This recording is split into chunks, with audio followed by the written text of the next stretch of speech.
and then we'll go on to the Urbana City Council meeting.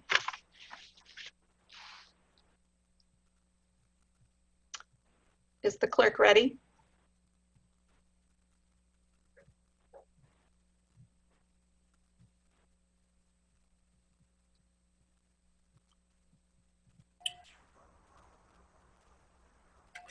Ms. Clark, are you ready?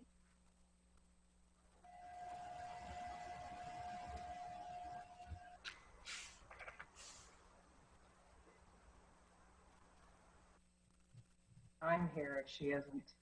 Okay, would you go ahead and call the roll, Kay? Sure. Council members Brown. Here. Holbrook. Here. Percy. Percy. Unmute, please, Sharice. Here. Jacobson. Here. Jacobson. Here. Miller. Here. Roberts. Here. Wu. Here. Mayor Marlin. Here. Next item is approval of minutes of the previous meeting from June 8th, 2020. Yeah, I'll make the motion. We approve those minutes. I'll Second the motion. for Jared King. Moved by Dennis, seconded by Eric. Any corrections? Yeah, I had one. Just under reports of standing committees, it says Committee of the Whole, Councilmember Bill Brown, but that was Jared that presented that. Page 4. Thank you. Any other corrections? All those, let's see, we'll need a roll call vote on this. Will the clerk please call the roll?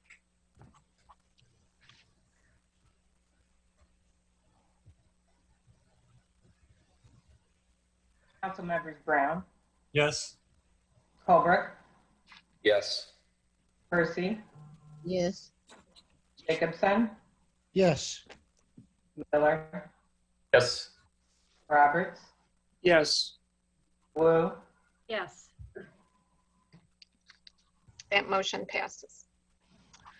The next item on the agenda is additions to the agenda, and we have resolution number 2020-06-031R, which is the resolution of affirmation of the 10 shared principles. That actually should be under presentations, and so we're going to move to that now.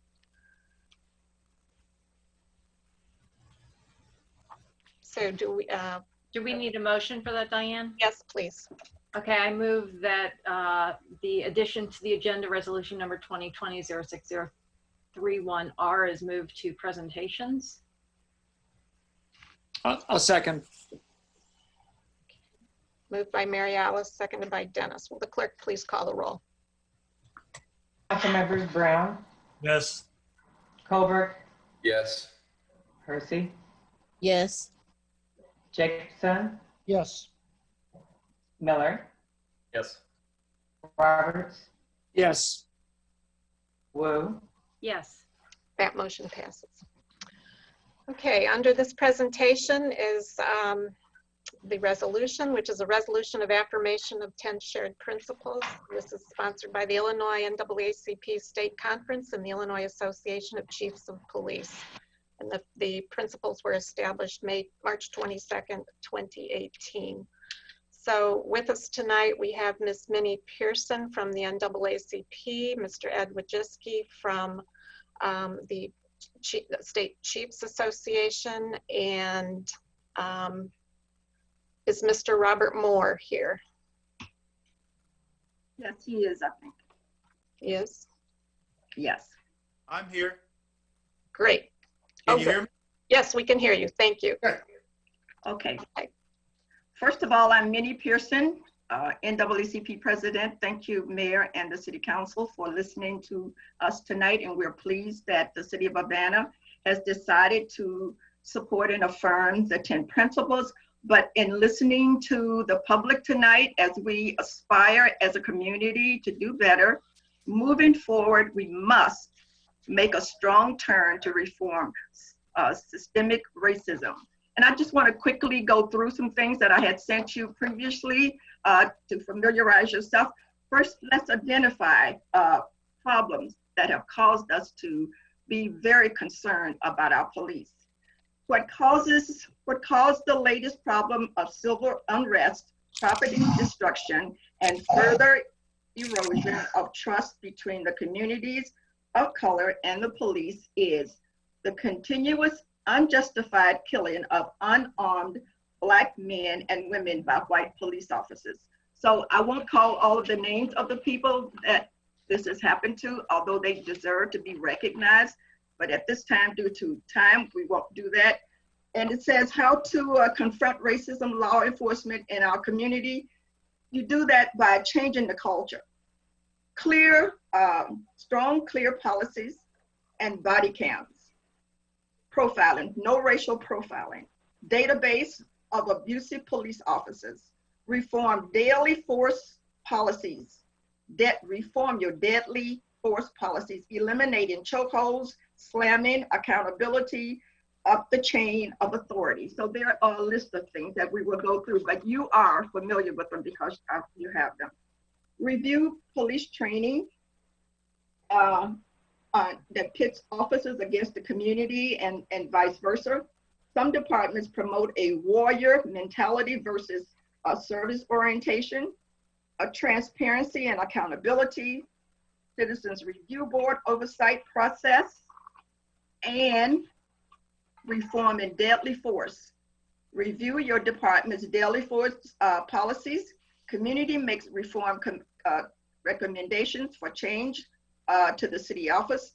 Police departments need to take the lead force on this in reforming daily force policies and procedures and make recommendations to the mayor, city council, and the community. Where do our police live? This has continued to be a concern in our community that our police do not live in the community in which they police. So does the rank and file patrol officers have a non-enforcement contract with the citizens they serve? That needs to be looked at. Then I want to say to you at this time that the guiding principles to educate the public what to expect from their police officers, what they value, and how they will be treated during an encounter with the police. Adopt the 10 shared principles jointly developed by the NAACP, Illinois Association of Chiefs of Police, designed to build trust between police and the communities of color, endorsed by the Illinois Municipal League, National Organization of Black Law Enforcement Executives. This is important as well. This goes along with everything that we see that our community would benefit from. Building trust between our minority youth. This is strictly really important. Between our minority youth, police forces, and other groups. American Legion and Illinois State Police Youth Academy, Police Academy, ages 15 through 17, a week-long summer camp in Springfield. State Police Academy, Boys State, Eastern Illinois University, learn about government, week-long stay at Eastern, and our Rotary Leadership Weekend. These are all programs that we can get our youth involved in to educate them, to orientate them to possibly wanting to be police one day, go into law enforcement. So overall, the NAACP Champaign County branch, along with our state NAACP, will like to just kind of summarize problem identification. You know why we're here today, because of all of this, the unrest that has been going on in our communities. Confronting racism in the criminal justice system, reform deadly force policies, adoption of the 10 principles, which we're pleased that you are doing that, change police culture. When we listen to our community tonight, that is a big one. That is a big one. And they are not going to stop until this happens. Community policing reforms, building trust between community youth and introducing them to law enforcement careers, and the Citizens Review Board. So I will turn it over now to Mr. Robert Moore. Our, Mr. Robert Moore, are you there? Yes, ma'am, I'm here. How is everyone? Okay. I am pleased to be on with y'all tonight. I was educated from your community during the budget hearing. And of course, the budget hearings are one of the most telling things that we deal with. But we also have to look at principles. And that's what we're bringing to tonight. Each organization needs to operate by a set of principles. And I don't think we've ever had a set of principles that we have instituted in the law enforcement arena. And for just a moment, I want to read a definition of a principle. A principle is a proposition or value that is a guide for behavior or evaluation. A guide for behavior. And we know that our police need to have some guidance for their behavior. And these 10 principles are a guide which can be evaluated by all of us to see if our police department or if their behavior is meeting what the principles are designed to do. And then the principles are designed to build trust between communities of color and the police.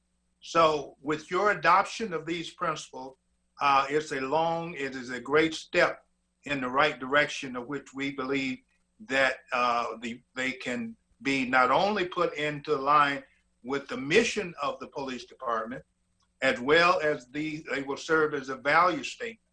So we need to let the community know what we really value. It needs to be put on our website, what we value. So the public can really know what their police department values, and that they will know how to operate themselves. So we are so pleased that you have allowed us to come aboard tonight, and we're pleased that you have going to adopt these principles. And if there's anything else that we can do to assist you, that's what our role is. And I know that my partner, Mr. and friend, Mr. Ed Wazinski is going to follow me with this presentation. Thank you, Mr. Moore. Okay, Bob, I want to tell you something about Bob Moore and myself. We have traveled this state together. It was our vision all along for the Illinois Chiefs and the Illinois NAACP to be standing side by side and talking about what we mutually want for our communities. We want the same thing. We want safe communities. We want safer communities. Now, I'm going to tell you, we've been to 21 cities. We've had more than 1,000 people at our various programs. I want to tell you probably the number one thing that bothers me about what I've heard consistently, and that is that young Black males in particular seem to be afraid of the police. That's what they have told us, and we have heard that. And so we've adopted these shared principles. And let me just tell you, I don't think that what happened in Minneapolis would have happened in Illinois, and here's why. Principle number one, the preservation of life is the number one value. Principle number 10, de-escalation. There has to be mutual de-escalation on the part of the police and on the part of citizens. And I've been with Bob's president, Teresa Haley. Probably many of you have met her. And Teresa, when she and I go around the state and talk about these things, she says, you know what? It's people in my community too that have to de-escalate. It's not just the police. And we know that the police are getting de-escalation training, and we see a lot of hope with these 10 principles. It's more than 180 police agencies around the state have now adopted them, and they're trying to implement them at the local level. Your community is really showing leadership by adopting them at this level. at the level of the men and women who run the city. And I'll tell you why. Last week, the city of Edwardsville adopted the principles, and that's brand new. It's brand new in Illinois. And so by putting the whole community behind these things, we think it's showing terrific leadership. And we'll be, as Bob said, we'll be happy to talk about whatever it is you'd like to talk about. But you're going to see us, when you see us in September, you're going to see us side by side, because we're used to being together and making fun of each other as we do these presentations. And it's a great joy for the Illinois Chiefs to work with the NAACP leaders, because our vision is to have safer communities. So thanks very much for having me tonight. It's really an honor to be talking to all of you. Thank you. I wondered, Ms. Pearson, would you be willing to read the principles aloud so that everyone understands what they are? Do you have them? I don't have them right in front of me, but if someone could keep talking, I could get them. I got them. Oh, I've got. oh, good. Yeah, let's go through them real quick. The first one Thank you. is that we value the life of every person and consider life to be the highest value. Number 2, all persons should be treated with dignity and respect. This is another foundational value. And I add a little caveat to that. I tell police officers, if they can't treat people with dignity and respect, they should get out of the police department.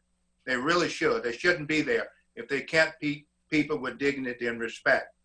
Number 3, we reject discrimination towards any person that's on the basis of race, ethnicity, religion, color, nationality, eminent status, sexual orientation, gender, disability, and familial status. Number 4, we endorse the 6 pillars of the report of the President Obama's task force on the 21st century policing. The first pillar is to build and rebuild trust through procedural justice, which is transparency, accountability, and honest recognition of past and present obstacles. Number 5, we endorse the 4 pillars of procedural justice, which are fairness. We believe that everybody needs to be treated with fairness. We need the people that will let their voice be heard. Police cannot tell people to just shut up anymore. And the opportunity for citizens and police to believe they are heard, transparency, and impartiality. Number 6, we endorse the values inherent in community policing, which includes community partnership involving law enforcement, engagement of police officers with residents outside of any reaction specific to enforcement of laws, and problem solving that is collaborative and not one-sided. Number 7, we believe that developing strong ongoing relationships between law enforcement and communities of color at the leadership and the street level will be the key to diminishing and eliminating racial tension. As we travel the state, this is one of the most talked about principles that we've got, because people just really want to have a good, positive relationship with their police department. Number 8, we believe that law enforcement and community leaders have a mutual responsibility to encourage all citizens to gain a better understanding and knowledge of the law to assist them in their interaction with law enforcement. Number 9, we support diversity in police departments and in the law enforcement profession. Law enforcement and communities have a mutual responsibility and should work together to make a concerted effort to recruit a diverse police department. And number 10, we cannot stress number 10 too much. We believe that de-escalation training should be required to ensure that the safety of community members and officers. We endorse using de-escalation tactics to reduce the potential for confrontations that endanger law enforcement officers and community members, and in the principle that human life should be taken only at the last resort. We've covered all the things. We started covering these things 4 years ago. It's not just with the Floyd situation. So we are innovative, we are on the front line, and we are just pleased where the NAACP and the Illinois Chiefs are at this point. Thank you. And with that being said, during that training, we would really like honesty. We want everybody who is in attendance at that training to actually say what's in your heart, because we need, in our police department, we need honesty, we need a paradigm shift. We need you to honestly understand that these principles will, if followed to the T, will make our community safer, because choking, abuse, all of those things does not make our police department or our community safe either way. So come into that with an open mind and open heart, and change is needed, and change is what we're aiming for, to make where we are in Urbana to be a better place to live, because people will be watching us. So we want our police officers to actually say, I understand this, I see where it will benefit, I'm going to totally buy into this, and at the end of that training, you will have to sign, along with me, the NAACP Champaign County branch at this local level. You can't get around it. You're going to have to sign, and I will sign as well. Our chief of police, Brian Surfin, will have to sign. We all have to sign that, and saying that we buy into these 10 principles. Thank you. Thank you. Are there any questions from the council? Jared, and then Mary Alice. Thanks, Mitty, for the presentation, and thanks to Diane for bringing this forward. Mitty, this isn't really a question for you. I see we've got our chief and deputy chief on via video conference, and I got a question for them in how council adopting these principles plays into the chief and deputy chief's consideration of UPD policy generally. I read through that ordinance pretty thoroughly, and it doesn't seem like there's anything that says that it has any effect on it, just that we're adopting these principles. And I want to know what your feelings are as far as how those are going to be affecting, because I can see direct conflict with some of our practices currently with some of the principles that are on there. So appreciate comments from the chief and deputy chief on how they see this interacting with UPD. Well, first of all, Mrs. Pearson and Mr. Moore and Mr. Wojcicki, thank you for showing up tonight and being part of this event. Jared, with regards to your question, I would argue that a lot of these we have in the policy. I think you just said that maybe they were in conflict. And I don't know that necessarily is the case. But clearly, I think these are, as was said, these are principles that will guide us. And I guess I don't necessarily think that these are specifically opposed to what we're doing now.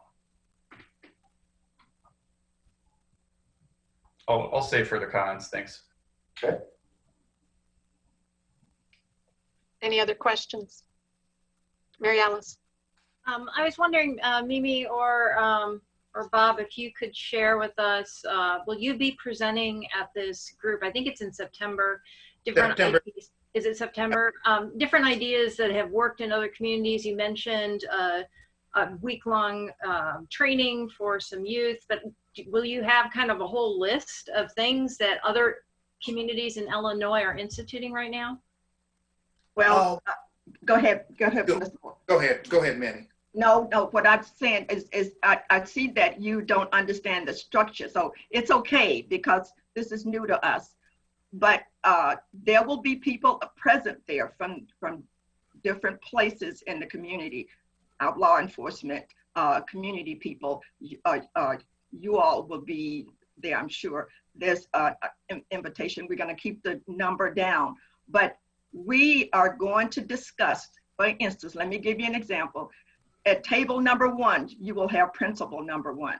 There will be representation there to talk about what that means and what that looks like in our community and how can we build on that or make it better or implement it.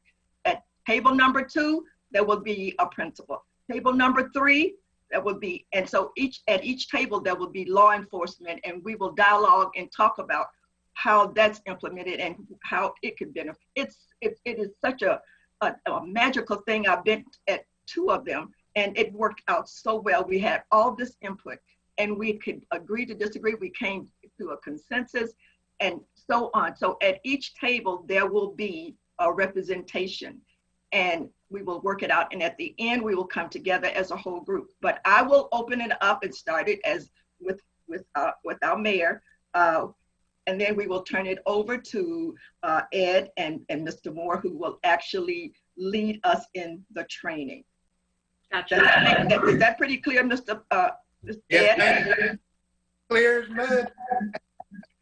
I would add that we expect, due to the governor's phase 4, we do have to limit this to about 50 people. And as Ms. Pearson said, there will be at each table Urbana police officers, representative of the department, plus members of the community. And we're going to aim for a representative cross-section of the community. It'll be hard because of the relatively low numbers, but I think the beauty of this, it gives people an opportunity to come together who may not have ever spoken to before. I want to get as many new people at the table as we possibly can. So this is not an attack session.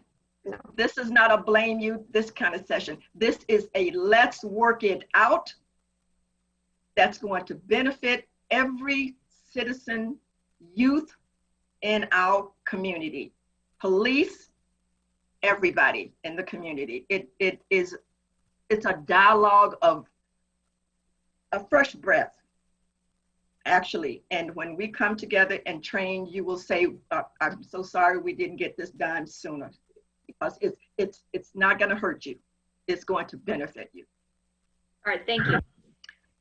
Dennis, you had a question, and then Cherise. Oh, sorry, Cherise, you can be next.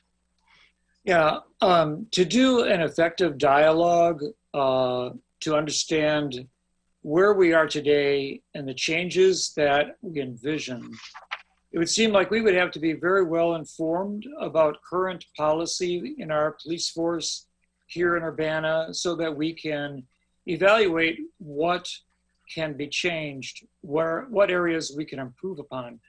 And so in preparation for this workshop, will we have the opportunity to review a booklet or go to a session where we are discussing the actual policy structure that the police currently are using?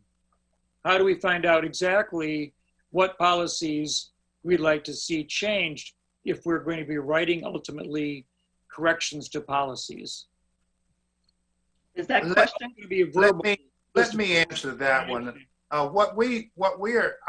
Our mission is coming into your community. We are bringing you a set of tools that is going to hopefully build trust in your community. We will not be specifically looking at your local policies. That is not the intent of this session.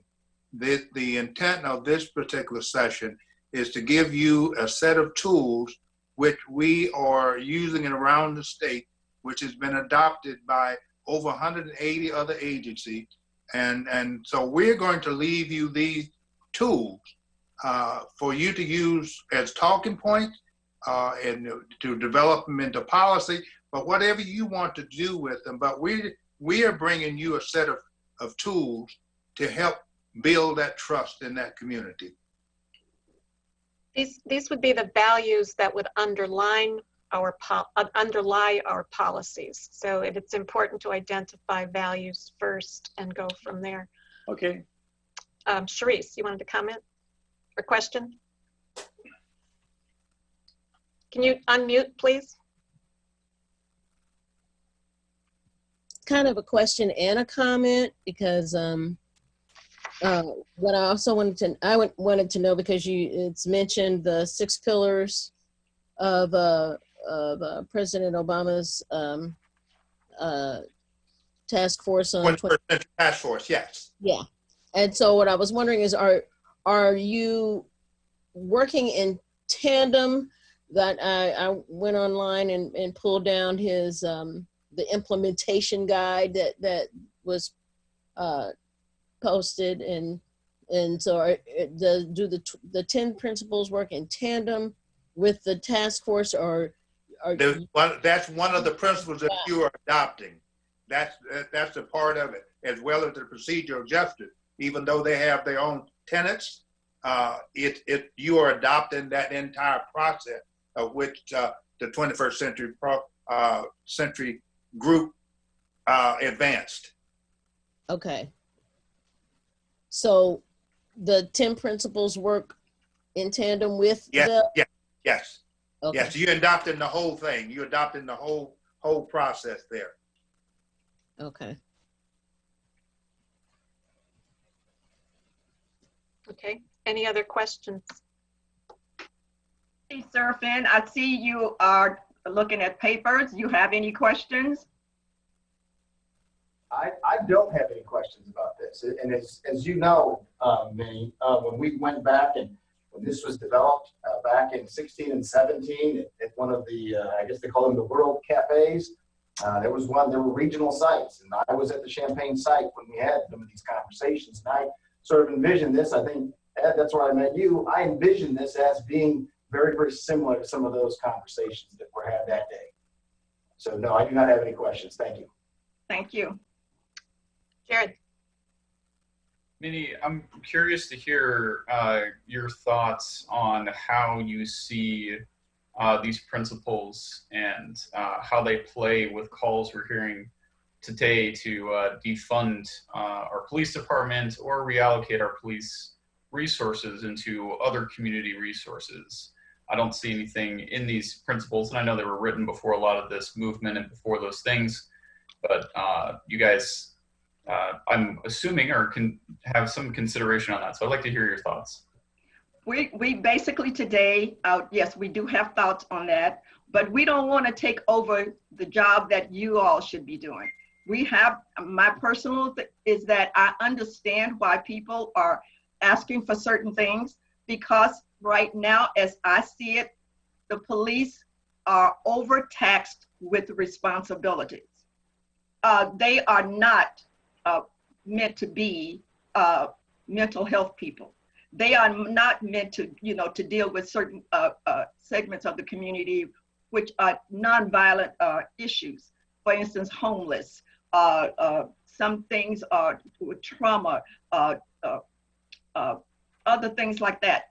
So to take some funds, not totally from the police department, take some funds which would relieve the police of a lot of duties that they're taking care of right now, and put that money where there are agencies that are professionals in dealing with those issues, would alleviate some of the responsibilities and allow the police to take care of police business as opposed to other business. So I can see, doing things like that. In certain places, they are saying, because our police department is so messed up, I'm not saying Urbana or Champaign, but because it's so messed up and so unionized, the whole thing, we need to scrap it and start all over again. There are certain places that will do that. I don't think we have that problem here in our community. At least I hope not. So reform means looking at what's not working, looking at what we can do better, and admitting that, we've been practicing this. This is an old, good old boy system, and we really need to do better by that. Let's get rid of that systemic racism, that how the police Black communities, as opposed to someone that looks like them in their communities.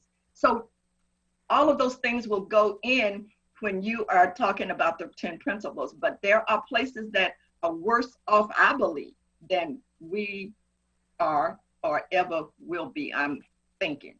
Does that answer your question? Sort of. Okay. Thanks, Minnie. I appreciate the response. Ed, if I could, the same question would go to, oh, I'm sorry. I'd like to piggyback a little bit on that. I think that every administration need to start with looking at the mission of its police department. And I think every administration needs to have a honest evaluation of its mission and see if what it's doing, if it's meeting its mission. Does the mission need to be changed in times of like it is today? But if we start with the mission, a mission statement, and then we develop everything that goes on from that mission, and then we look at the value statements. What do we value? What do we value at this time in our lives? Do I value what the police do now? You really need to answer that question. Do you really value what you see our police departments are doing right now? And if you do, you don't need any changes. But if you answer that question, are they meeting their mission? Or what is their value? And what is the community value? If you answer those questions, I think you can answer a lot of those budget questions those people were asking. Thank you. If I could, Ed, I would just direct the same question to you and the chiefs of police. I'm sure you guys have had thoughts on these issues, and I'd like to hear how you see them playing in our adoption of these principles. The defund the police question? Sure. Reallocation of resources, you know, the principle of unloading the burdens that have been put on police officers onto other departments. You know, it ultimately becomes a very complicated question, because certainly we would say there needs to be more resources in mental health treatment in every community. There needs to be more resources in every community when it comes to opiate addictions and other kinds of addictions. People need help. I mean, people are in trouble and they need help. Domestic violence is one of the big reasons that the police get called. People call the police because they need some help right now. I mean, they're in a crisis. So we've already begun to have conversations at the state level with the Black Caucus, which is kind of leading the charge to make some changes at the state level. And some of them have already said, you know, we don't really see the answer as defunding the police or taking resources away from the police, as much as it is looking at holistically, how are we going to fund everything that it is that we want to do? Because it's too simple to say we're going to pick a dollar out of one pocket and put it in somebody else's pocket, and that's going to solve our social problems. We're very sympathetic to the social problems. There's a program called Fight Crime, Invest in Kids. The police chiefs and many police departments have been great advocates of things like early childhood education, because they realize that just educating kids can relieve the pressures on crime. So it's ultimately a complicated question, and we think that we would like to look at holistically, how is the government allocating money to all the social services, not just take money away from one place and put it in somebody else's pocket. I think that would prove to be less desirable than you want it to be for the safety of your community. Makes sense. That's all for now. I'll save my rest for comments to council. Any further questions? Can we get the motion on the table and then we'll do comments? Sharice? I'd like to move that for the approval of resolution number 2020-06 031R, resolution of affirmation of 10 shared principles, Illinois NAACP State Conference and Illinois Association of Chiefs of Police established March 22nd, 2018. I'll second. Moved by Sharice, seconded by Bill.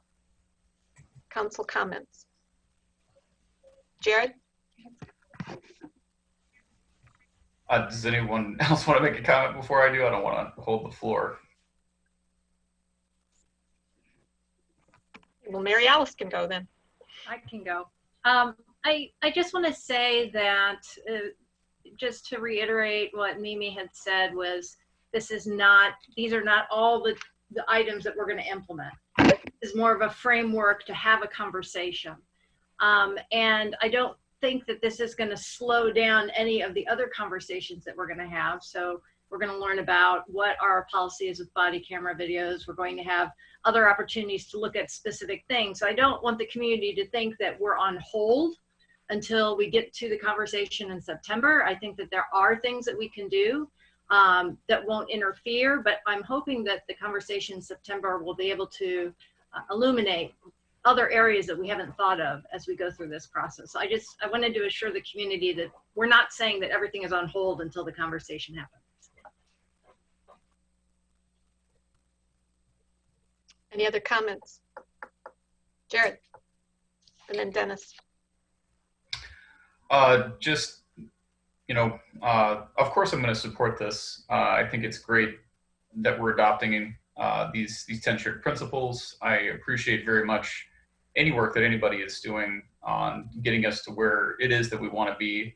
But I do want to stress, as I had mentioned earlier, that I I see some issues with how where we are today conflict with adopting of these principles. And I know we're all shooting to grow and do better, and I appreciate that everyone does that. And I think that this is the first step in a very long journey, a much overdue step. We should have adopted these, as you said, Minnie, long ago. And I'm sad that it hadn't come up until now. But I'm glad we're going to vote on it today. But we still have, the depth of the calls that we heard in public input tonight, and what we're hearing from people week after week after week after week, go far beyond just these 10 things, and extend far beyond to a complete reimagination of how we look at public safety in our communities. And I think that it's important that maintaining and upholding status quo, reforming status quo, can be good things, and they're all probably part of the process of how we walk down that road. But this is an era of new vision in our communities across the country. I mean, you look at what they've done in Minneapolis, and you look at what police departments are considering doing and municipalities are considering doing across the country. I just don't want council, when we vote on this, to lose sight of what we're being called to do and what the real calls for us to consider are. And I know we're going to have, and Minnie, I would encourage you while you're here to let you know to attend a special city council meeting we have this Thursday at 7 o'clock, where we're going to get into some of the issues that are listed here that you heard earlier this evening in our public comment period. And I would definitely encourage that you come to that. So, we're going to continue working on this. And I just want to encourage council members, let's not lose sight of the big picture, and let's see how the parts of these 10 shared principles can really be turned into, the fruits of something bigger and something better that we can do down the line to really answer these calls we're hearing. Thanks. Dennis. Yeah, I kind of want to also encourage people to be patient with us as we move into really new directions in the community, which have been well expressed by the community members that have spoken tonight and the many emails that we've received. the success of the transformation of projects and work that can be lifted from the police department to other agencies is going to take some time to evolve and develop partnerships with the local community agencies, to have a conversation with them to know how they can be better supported through city finances if it's redirected. So before we can actually just start making random budget changes, which people have suggested currently, we have to know how and what partnerships to direct new program funding if we're going to do it in a rational and successful manner. So if it takes a few months up to half a year to process this workshop, which is going to help guide us with new principles, and then to come up with the policies that need to be created and the partnerships that we need to build to achieve those goals, I hope that the community will work with us and be patient as we make that evolution. Thank you. Eric? Let me suggest one very specific thing that will go in the direction that people are talking about. Stuart Levy mentioned that I had mentioned a long time ago, police preponderance of calls for mental health and addiction problems. And one of the ideas that was kicking around then was that we really need a facility, a dedicated facility where police who encounter somebody who needs to be referred for mental health or addiction could take a person there as opposed to taking them to the jail. And in the conversation then, that was supposed to be tied up with jail remodeling, jail reconstruction, and so forth. Well, in the intervening time, I, and maybe other people too, have lost hope that anything's going to happen at the county level with the jail anytime in the near future. So I think really I would, I'm bailing out, I'm sorry, but I will, comment from time to time as a citizen. But I really think that in the coming year, we really ought to consider jointly planning with Champaign to create a facility like that, that would remove people, that would move people in the right direction who need that, as opposed to who need to be taken to the jail. And that maybe could be an addendum or to capital improvement plan, or maybe there are outside funds that could come for that. But I think that could be a very high priority and very useful in moving in the direction that people are saying we ought to go. Well, Eric, what you're talking about is really restructuring and reimagining our emergency response system. And I actually will follow up on your comment during reports of officers and have something very specific to share with you. Okay. So stay tuned. Okay. Anyone else want to make a comment? Can I please make a comment real quick? Sure. I have talked with the county sheriff, and I invited him to also buy in and support the 10 principles. Although they're different, they don't have, what the city, but he agreed with me that he would be willing to also come and participate in the training because you basically want consistency across the board. I mean, I know that the policing is different and it looks different, but at some point in time, your paths are going to cross. And so just being familiar with what's being done in Urbana or what is done in Champaign will help, I'm sure, to help the county to do a better job also. So he has agreed, yes. Sharice? Miss Pearson, Yes. another question that I have is,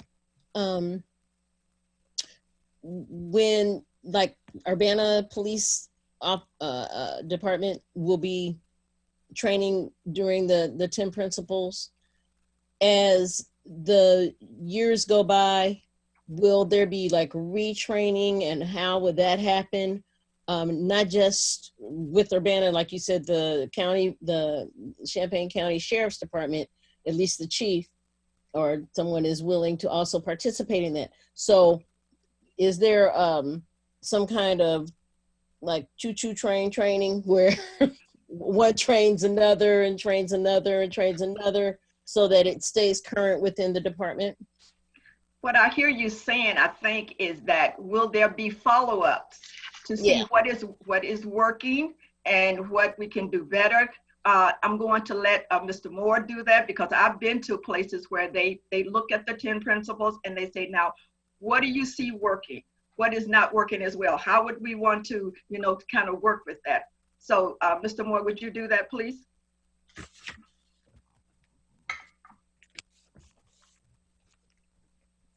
Ed? He disappeared on me.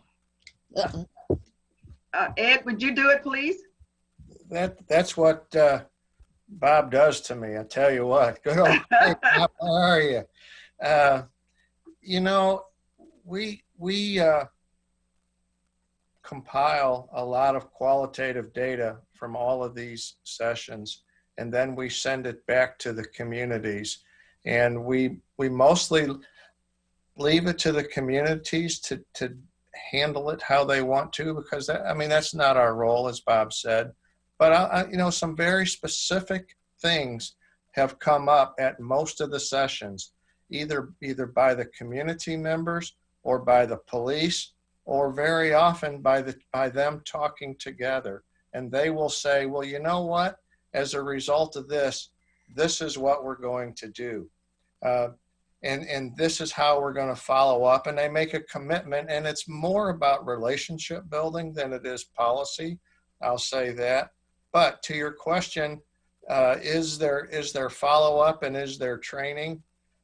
I would say that in every case that I know of, yes, because when police departments sign these principles, all of them put a poster up in their lobby and perhaps in other places, and then it's up to the police departments to use ways that they have. It's not a one and done thing like memorizing for a test. And then you pass the test. It becomes a lifestyle, and as your chief already said, they probably believe that they're doing a lot of these things, and probably they are. And so what this does, though, as Bob said, it gives some tools and it gives some language, some common language that you can all work together on in order to make things better. Does that answer your question? You're muted. Yes. And Bob is back. Yeah, it answers. Thank you. It does answer. Okay, Bob, are you there? I am. My phone went dead. Yeah, we are. I don't think that we have, we are continually in an evolving stage, and we evaluate all the time what we can do to enhance or to expand this whole process. And Ed and I and a couple of other chiefs and Teresa, we all meet at the state level to evaluate everything that's going on, and then we try to look at what we can do to make it better. And so it's just remember that it's evolving, and if you want us to come back a second time, we have no objection to that. And so because we will probably reach a different audience if we did come back. So those are some things that are out there that we always are open to. You're going to do your press release. You're going to have the 10 principles. They're going to be on whatever size poster board you need them on, they are going to be signed and placed somewhere visible where your police and the sheriff would, the chief will do that, where they can see those at all times and refer to them. And I'm sure he's going to be meeting regularly with them, and they're going to talk about what's working. And a lot of times you can work out your own issues, but if, like Bob said, if you need them, they will be phone ready for you during this pandemic, or they'll be close by to answer questions. And I'm on the phone constantly with them, so you'll get the help that you need if you need it. But then we'll leave you the space to work out your the way you feel like it should go. Great, thank you. Mayor? Yes. Mayor Matt. Hey, Sharice, real fast to answer, to kind of cut, I guess, piggyback onto what you asked. One of our earliest phases of training is in the field training program. And we have a manual. And as you asked your question, he and I looked at each other and said, we got to get it in the manual, get the front of the manual. So this is part of the discussion. This is part of the tenets. This is part of what we want you thinking about as you go through. So there, clearly, currently we hire about 4.6 officers a year. So in 1 year, there's 4.6 out, 4.6 new. We got to try to keep that fresh. And that's the initial field training is our best way of trying to sort of implement some of those trainings and strategies. Hey, Bryant. Yeah. I know that our police officers are trained at the Police Institute at U of I. Is this something that could become part of the training at the Police Institute also? I don't know. Ed might be able to say if other academies, I think there's 7 academies throughout the state of Illinois. An academy has actually adopted that. I will tell you that I have been to many a graduation ceremony. And in that graduation ceremony, number 2 is really big about treating people with dignity and respect. So I know that they probably have these sort of woven throughout their program to some degree. I don't know, though, technically if any academy within Illinois has adopted that, and maybe Mr. Moore or Mr. Wojcicki could answer that. Well, I think that's one of the things that's on our agenda, to have conversations with the academies, because we feel that these principles, as you can see, the Municipal League has adopted them, and that's going to give us some more leverage to expand out even farther. But I think that we don't have a choice except at least to have the conversation with the academies and see where we can go to get them all. Also, I'd like to share with one of the chiefs up north. He has adopted the principles, but he has also had each officer, each one of the employees in the department sign off that they have acknowledged these principles. And we were so impressed with him that how he has implemented. And so we're not telling people how to implement in their communities, but we think that there are just so many best practices that other chiefs are doing that all you have to do is look and see what they're doing and at least transport or at least try it in your community. Okay, thank you. I think given our packed agenda, are people ready to vote on this resolution? Okay. Will the clerk please, thank you very much, Ms. Pearson, Mr. Moore, and Ms. Wojcicki. Mr. Can you tell me how you say your name? Wojcicki. Wojcicki. We look forward to working with you in planning the workshop, and we'll see you in September. Thank you. Thank you. Thank you for being here. All right. Will the clerk please call the roll? Council members Brown, Yes. Holbrook, Emphatically, yes. Percy, Definitely, yes. Jacobson, Unmute, please, Eric. Absolutely, yes. Miller, Reservedly, yes. Roberts, Yes, I support this very much. Wu, Yes, I support it as well. That motion passes. We have a short presentation by the library, and then we'll go back to public input for the council meeting. Is Celeste Schote on?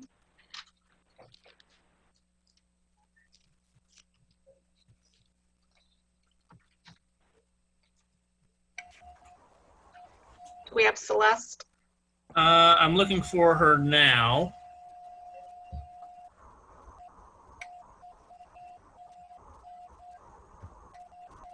Doesn't look like she's here. Yeah, I don't see her either. Okay, all right. We'll see if she comes in later.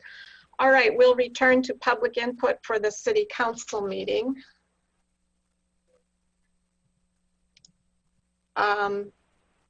Austin Hoffman. Hi there. Can you hear me? Yes, we can hear you. Thank you. So I just want to say regarding the NAACP 10.10 shared principles, I'm glad the conversation's happening. I'm disappointed it took us so long to even consider these principles. I wanted to add my concerns about them. One would be that diversifying police along race and gender lines has not been shown to have a meaningful impact on whether the police brutalize or kill people. Look at the folks that killed George Floyd. One was a person of color and one was an Asian American. Amber Geiger was a woman on the Dallas PD that didn't stop her from walking into Botham Jean's apartment and killing him in cold blood. On body cameras, I know that sometimes they can help, but body cameras and more training mean more money going towards police budgets to go through these anti-bias and diversity trainings which don't do anything, and more money to buy gadgets for surveillance, and that's not what our community wants. David McAtee was a black man killed in Kentucky on June 1st, and police didn't have their body cameras on as they were instructed to do so.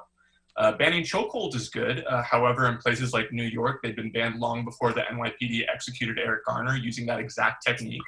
These things mean more money for cops, and that is not what we want. Also, I have to comment on what was said by Mr. Ed Wojcicki.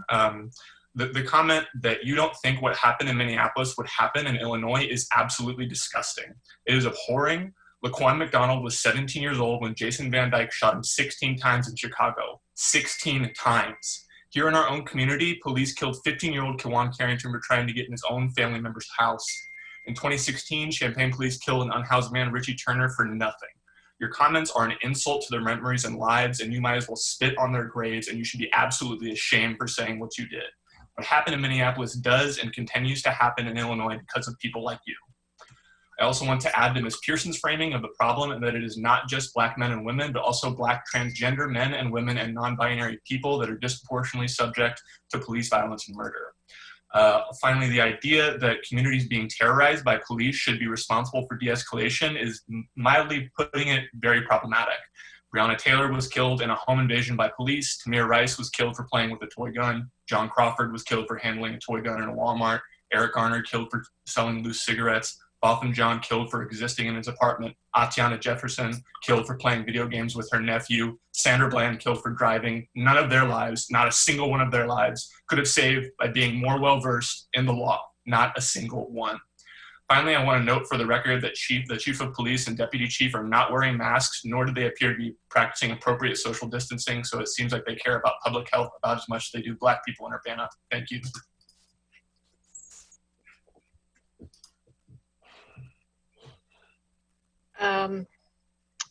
Tariq Khan.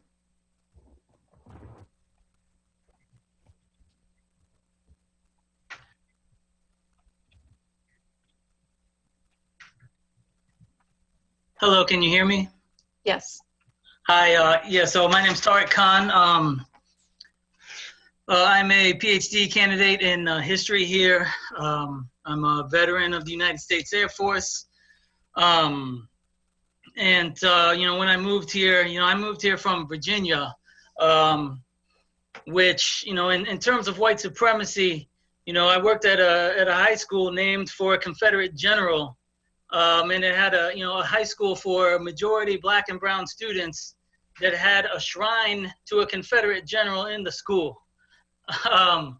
So when I'm talking about white supremacy, I'm certainly not sort of singling out Champaign-Urbana as something that's sort of more racist than anywhere else in the United States. The entire United States is built on a foundation of white supremacy.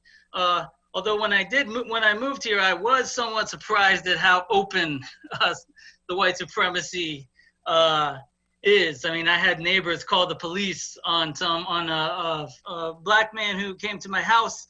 The neighbors immediately assumed he was committing a crime and called the police. And the police showed up at my house saying, "We got a call there was a black man here." Not that there's a black man committing a crime here, just there's a black man here. I said, yeah, he's allowed to be here. And so I was pretty shocked at like the even as racist as where I came from was, I was shocked that it was so open. I never had neighbors calling police just for like, hey, there's a black person. It's the way that I saw people doing here. But the discussion about police violence, how we deal with it, as a student of history, I feel like that some historical understanding needs to be brought to bear to how we deal with this problem of white supremacist police violence. And we need to look at the foundations of the modern police as we know them, how it developed. And the modern police as we know them today developed from three intertwined formations, one being the armed settler militias that mobilized to expel, eliminate, or contain indigenous nations, the armed slave patrols that mobilized to control the movement of black people, to terrorize assertive enslaved black people into submission, and to capture enslaved black people who escaped enslavement. And then third, the armed units that the wealthiest people in the cities sort of mobilized as class control to protect their property, to keep these migrants, migrant proletarians from organizing labor unions, to smash labor unions, put down strikes, and to uphold the class structure. And so we can't really brush this history off when we're talking about who are the police and what is their function. Police can say, oh, our mission is this, but let's look at what they actually do and how they actually develop. Let's not look at what they say. And the facts tell us that the police still rest on the same foundation in the present day that they came from. They kill indigenous Americans at the higher rate than any other group. They kill black people at the second highest rate. The settler colonial white supremacist foundations of policing are reflected in the prison system and statistics relating to income, jobs, housing, access to resources. And thank you, Mr. Khan. Thank you. Your time is up, and I want to give everyone a chance to talk. Thank you. Ana Maria Esposito.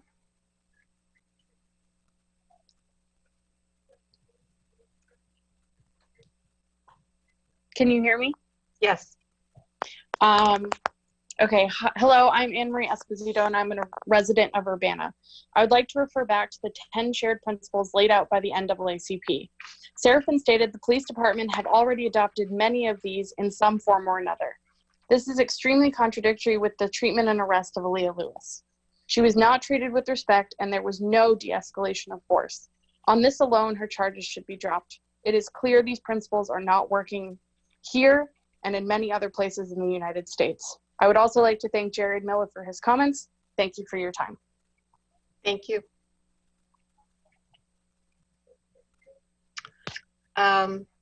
Christopher.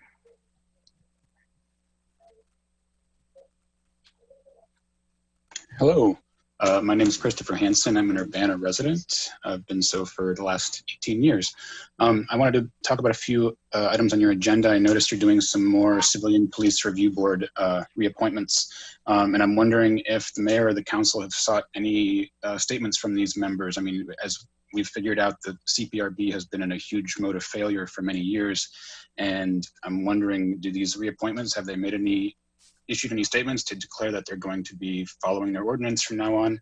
I noticed Megan McGinty is being reappointed. I've seen her at maybe one meeting, and she's never once responded to any email I've sent her over the past year. So maybe we need to consider how we field these people. Mayor Marlin just recently appointed Assistant City Attorney Kurt Borman to be the city's FOIA officer. And I'm wondering what new instructions the mayor may have given to Mr. Borman for handling public records. The city of Urbana has just started assessing huge fees upon residents who request records about the Urbana Police Department. And I recently asked for some body camera video for a fairly simple incident that I was a part of that happened over 2 months ago. And Kay Meharry issued a response for the city charging me $778 for that FOIA request. The city had never done this before. And I've submitted FOIA requests to the city of Champaign County, U of I Police Department, and I've never seen anything like this. Up until last month, Urbana was not charging any fees for public records. And the letter I received from Kay Meharry indicates that the city can actually charge these fees without my consent, and they can place a debt upon me. And what this does is it puts residents in a position where a simple email sent to the city asking for documents can essentially result in a hefty fine. And I believe this is being done purely to have the effect of making people afraid for asking for public records about the police department. And I see you have a discussion item tonight specifically on body camera video. And I sure would like to hear some explanation for why the city has adopted these new tactics to essentially fine citizens for taking interest in their government. And I see Kay Meharry is on the call tonight, so maybe she can explain this directly. I heard Dennis Roberts talking about reviewing the Urbana Police Department policies, and I kind of had to laugh because, well, we don't have access to the full UPD policies. They're redacted. Many of the portions we can't read, and I'm pretty sure the CPRB members and the city council members also don't have access to those policies. So I'm wondering why is it that the public isn't allowed to see the Urbana Police Department policies? That just seems crazy. And I tried to ask for this in a FOIA request as well, and they tried to charge me, $28 for the UPD policies, and they said they would still be redacted. So, I mean, we've got hundreds of people speaking at meetings, thousands of people marching in the streets, but from my perspective, looking at things that are taking place within the city, like access to public records, we're actually going in the wrong direction. And it seems to me that city staff are now working harder than ever to shut residents out. And I want to know where these people are getting their direction from. More press releases and posters and declarations with flowery language like these shared principles, that isn't real change because the city doesn't actually follow any of these mission statements that they adopt. They just become talking points and claims for things that aren't actually happening. And these shared principles sound great, but we don't need more of these declarations. What we need is actually contend with tangible problems, and we need our city council to make real statements about real policy, real ordinance changes that we can actually do right now. And we're all waiting on you. We're waiting for that leadership. Thank you. Tracy Chong. Hi, can you hear me? Yes. Hi, I'm Tracy Chong, resident of Urbana. Civilian access to body camera footage, which will be discussed tonight, is a key component of police oversight and police accountability. As residents have made increasing requests for records related to police misconduct, which include body camera footage, Urbana has started charging fees for these footage and documents requested. The city has requested $100 for a single body camera footage and $20 for each PDF document. So footage for an incident could easily rack up to hundreds of dollars, making it impossible for civilian oversight of police body camera footage. My latest FOIA request for body camera video related to the Aaliyah Lewis and Cameron Busby arrest was denied by FOIA officer Kurt Borman. His excuse? The Urbana Police Department has not flagged the body camera recording that I requested, so it would not be released. This also means that this body camera recording is scheduled for deletion in a few weeks. How is this possible? According to ordinance, once a formal or informal complaint is made, all body camera footage related to that incident has to be flagged. There have been months of residents complaining about the Aaliyah Lewis incident. How is there footage related to this incident that has not yet been flagged? I urge you to look and discuss this latest monetary hurdle to FOIA requests. Who are the FOIA officers and administrative assistants receiving the direction from? Who has authorized this drastic move by the city to withhold public records? Is the directive coming from City Administrator Carol Mitten or Mayor Marlin? Is it coming from FOIA Officer Kurt Borman himself or City Attorney James Simon? I hope City Council members stop this hurdle to transparency. I would also like to follow up with a point that Minnie Pearson made about police officers living in the area they are policing. It should be noted that none of the officers involved in the Lewis incident live in Urbana. James Corey Coker and Oliver Marquez live in Champaign. Michael Cervantes and Eric Ruff live in Mohammed. Ryan Wilfong in Ogden. Raymond Rich in Decatur. Ryan Ingram in Homer. Joshua Jeffers in Fisher. James Kerner in St. Joseph. St. Joe, Mohammed, Fisher, Homer are comprised of more than 98% white residents, compared to Urbana, which is comprised of 67% white residents. Jason Norton, who investigated the incident and gave the April 27 presentation, lives in Philo, Illinois, 99.1% white residents. Richard Sills, UPD's representative to the CPRB, lives in Tolono, 98% white. Even Police Chief Brian Serafin lives in Savoy. Having a residency requirement for Urbana police officers could be a step in increasing police accountability. There is value in having a police force that lives in a community that represents the diversity of the community it serves. Thank you.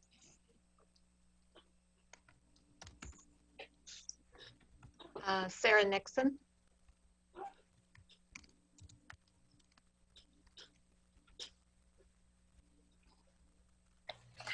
My name is Sarah Nixon, and I'm a resident of Urbana.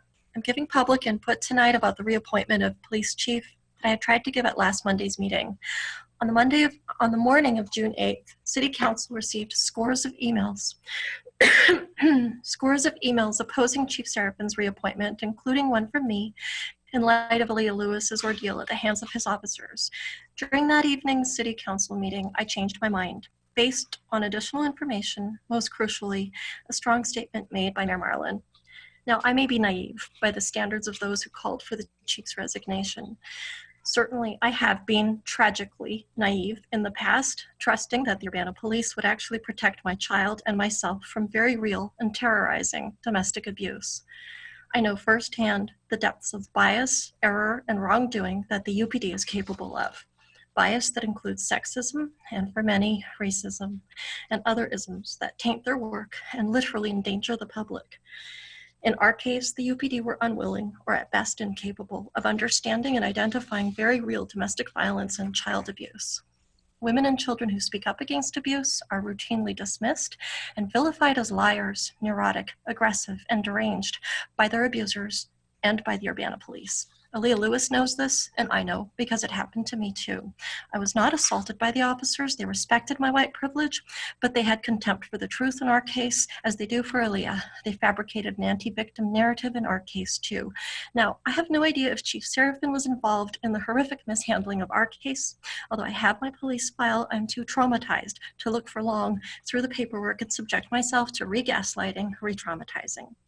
Aaliyah's case has also re-traumatized me as an Urbana resident and galvanized me to find my voice and come forward and speak to you, city leadership, and be heard, at least here in these small moments of public input, in spite of deep trauma and in spite of my very realistic fear from experience of retaliation.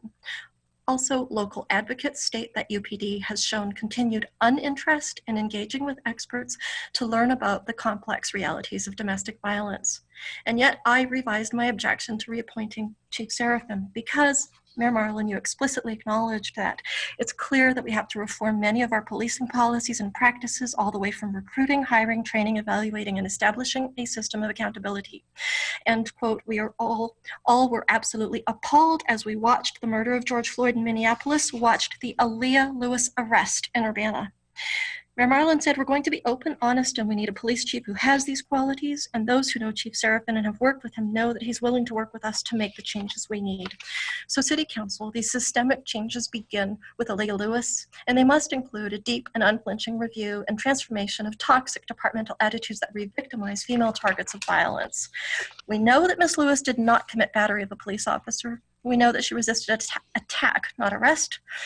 No one even told her she was under arrest.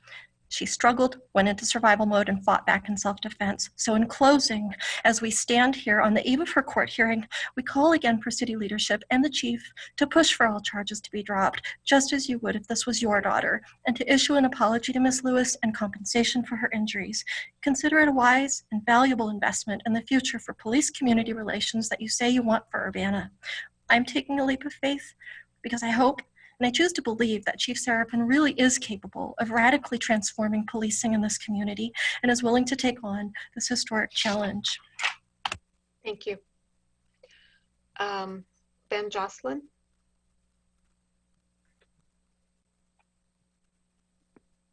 Hello, can you hear me? Yes. Hi there, everyone. I want to talk briefly on a couple of counts. First, I appreciate the NAACP for being here and their historical leadership. I do want to point out that the recent movements have not been led by the NAACP, neither locally nor nationally, and that their requests, while historical and relevant, do not meet the demands that we've been putting forward as a community. And I think it would be foolish for you to believe that waiting till September for the workshops they put forward are in any way going to satisfy the demands that we've been putting forward earlier today. If any one of the police officers in our current force is unwilling or was unwilling before tonight to sign any of those principles, we have bigger problems than I thought, and I am not a fan of our police department. Reform has been tried. There are lots of things that have shown time and time again that reform does not work. Anti-bias trainings have been put forward. You see that police officers do a better job of responding on questionnaires, but it does not have meaningful impact on the way that they treat members of the community. I am not about reforming the police. I'm not about trying to give them more bias trainings. Those things have been shown to not work. They were shown in '92 after the race riots. They were shown after Ferguson. We have tried reform. We put more money into body cameras. We put more money into accessibility and accountability. And we continue to see people dying on the streets, not only nationally, but locally. And that is not okay. I also want to go on to say that we still need to drop the charges against Aaliyah Lewis. The fact that you all say that you can't do anything is not true. You could put out a statement that says, we want the charges against Aaliyah Lewis to be dropped. They are charged on behalf of the Urbana police officers. Those charges you can request to be dropped, and that would be impactful in the eyes of Julia Reitz. So that is something that you can absolutely do, and I am thoroughly urging you to do that because it makes a difference in the quality of her life from here until eternity, and that matters. Her life matters. Black lives matter, and you have the capacity to do something about it, and you have not done so over months and months of the citizens of this town coming to you and saying time and time again, please do something, and you have not. And so I'm asking you once again to stop saying we can't do anything and at least commit to saying we have asked, we have tried, we have done the things within our power, which you have failed to do thus far. Thank you very much. Have a nice night.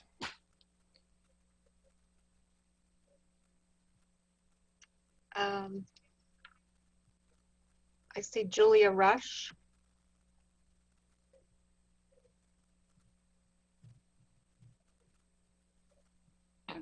Hello, can you hear me? Yes.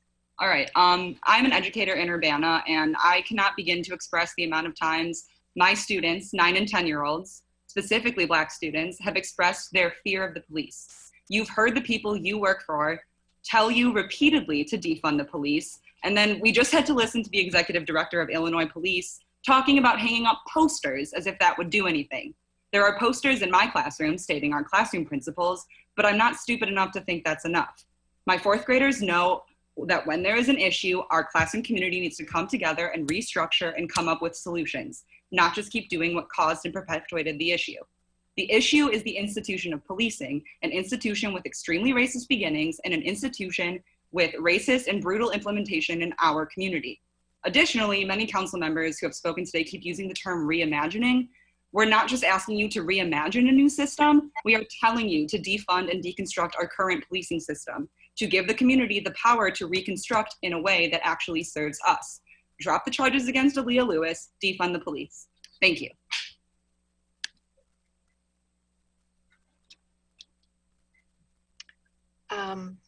Allison?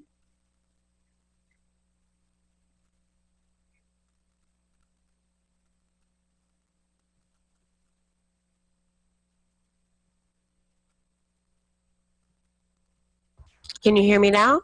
Yes. Great. Okay, so I spoke during the budget hearing. I'm speaking again because the last hour and a half have made it clear that this city council is going to attempt to essentially push public opinion about the police under the rug or under a poster, essentially. I'd like to point out that anyone can sign a paper saying they agree to a vague outline of principles without actually doing anything. We do it all the time when we sign the terms and conditions on our, Apple accounts or any other piece of technology. Anyone can ignore a poster hanging in a lobby or in a classroom or in a police station, and to even raise these ideas as somehow able to reform or fix a historically deeply flawed system that has demonstrably hurt citizens of this city and this county, and to say that that signing a piece of paper, that hanging a piece of paper on the wall is going to even begin to address those things is it's offensive and disrespectful to the people of this city. And especially to the Black and brown communities who are most hurt by police, to the working class communities that are most hurt by police, to folks who have been victims of domestic violence and other crimes who have been ignored or not well enough helped by police that are ill-equipped to deal with those circumstances. And we have seen nationally, historically, that reform doesn't work. I just got home from Minneapolis, in a massively progressive city that attempted to lead police reforms. Clearly, reform did not work there. We've seen that for the past, several weeks of national uprising. I'm from New York City that attempted to ban chokeholds well before Eric Garner's execution via chokehold on the streets of New York. Clearly that reform did not work there. And so to suggest reforms, and especially to suggest non-action items, just basic outlines of principle, is not even a Band-Aid on a massive gaping wound. It's like maybe splashing a little bit of water on it and saying that it's clean and it's fine and it's going to go away. I want to ask, you reference Obama's task force, his pillars of 21st century policing, which were, as far as I know, published in 2015. I want to ask how well those have helped in any city of our country in the last 5 years, and what the evidence of the last several months has shown us about those pillars. I want to ask if these places that are being vaguely referenced where reform has been great and reform has happened and there's been de-escalation training, I want to ask how many of those police departments have recently gassed their own citizens or shot them with quote unquote less lethal rounds, which we've seen able to kill, we've seen able to destroy people's eyes and the bones in their hands. I want to ask, where any of the evidence is coming from that makes you think that this is the time for posters and signing declarations. Thank you.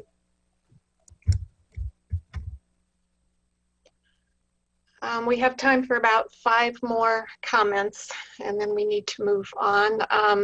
Has anyone not spoken tonight? Alina Sotos?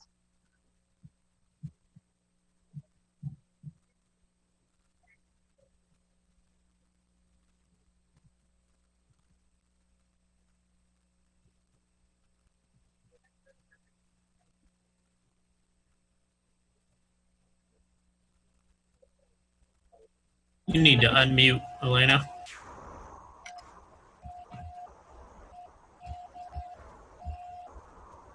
Elena, go ahead. Hi. My name is Elena Sotos. I am a undergraduate student at the University of Illinois, and I grew up in Chicago.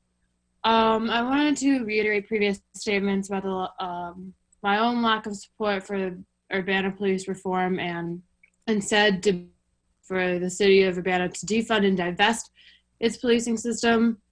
Just like many others who have spoken today, I see the performative nature of the 10 principles and the hollowness of its attempt at addressing the issues of systemic racism in this country. They're abstract and fail to pinpoint the very concrete acts of racism, white supremacy, and terrorism that our policing systems exhibit.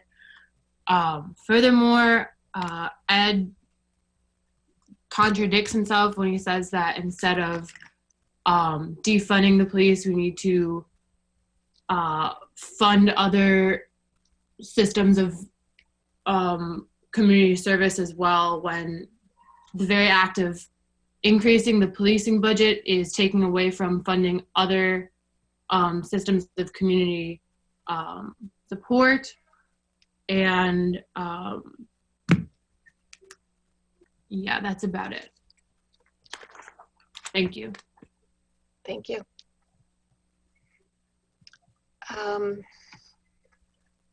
Emily Close.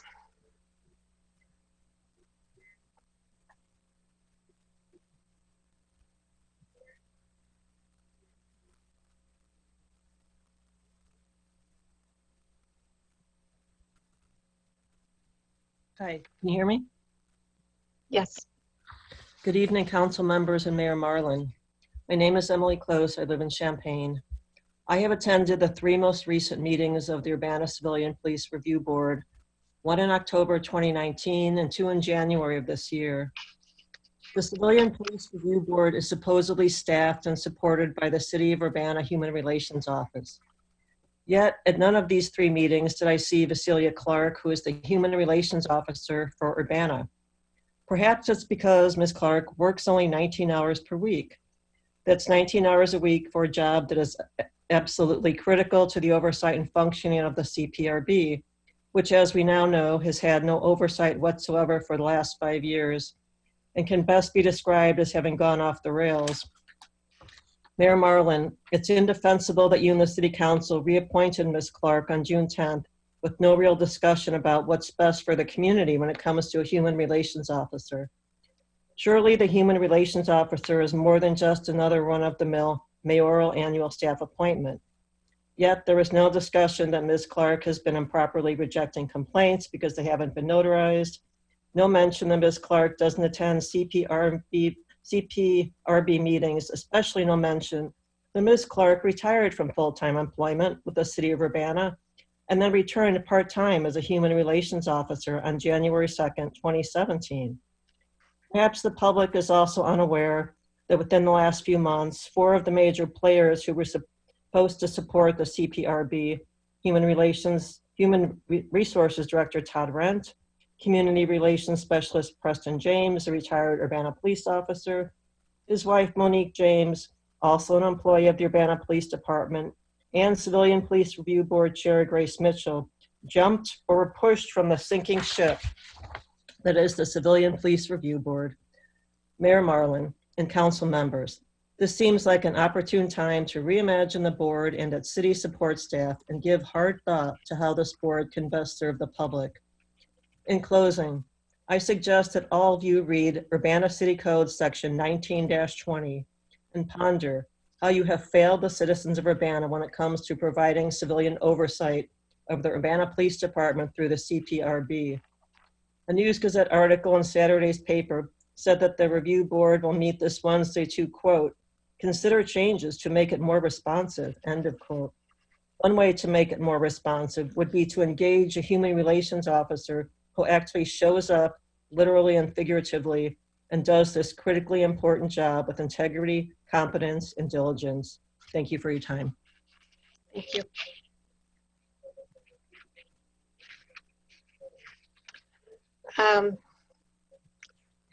Bo Barber. Bo Barber was already called. Megan hasn't been called. Elizabeth Simpson hasn't been called. Oh, Shane. Elizabeth Simpson, yes. I think Megan has been.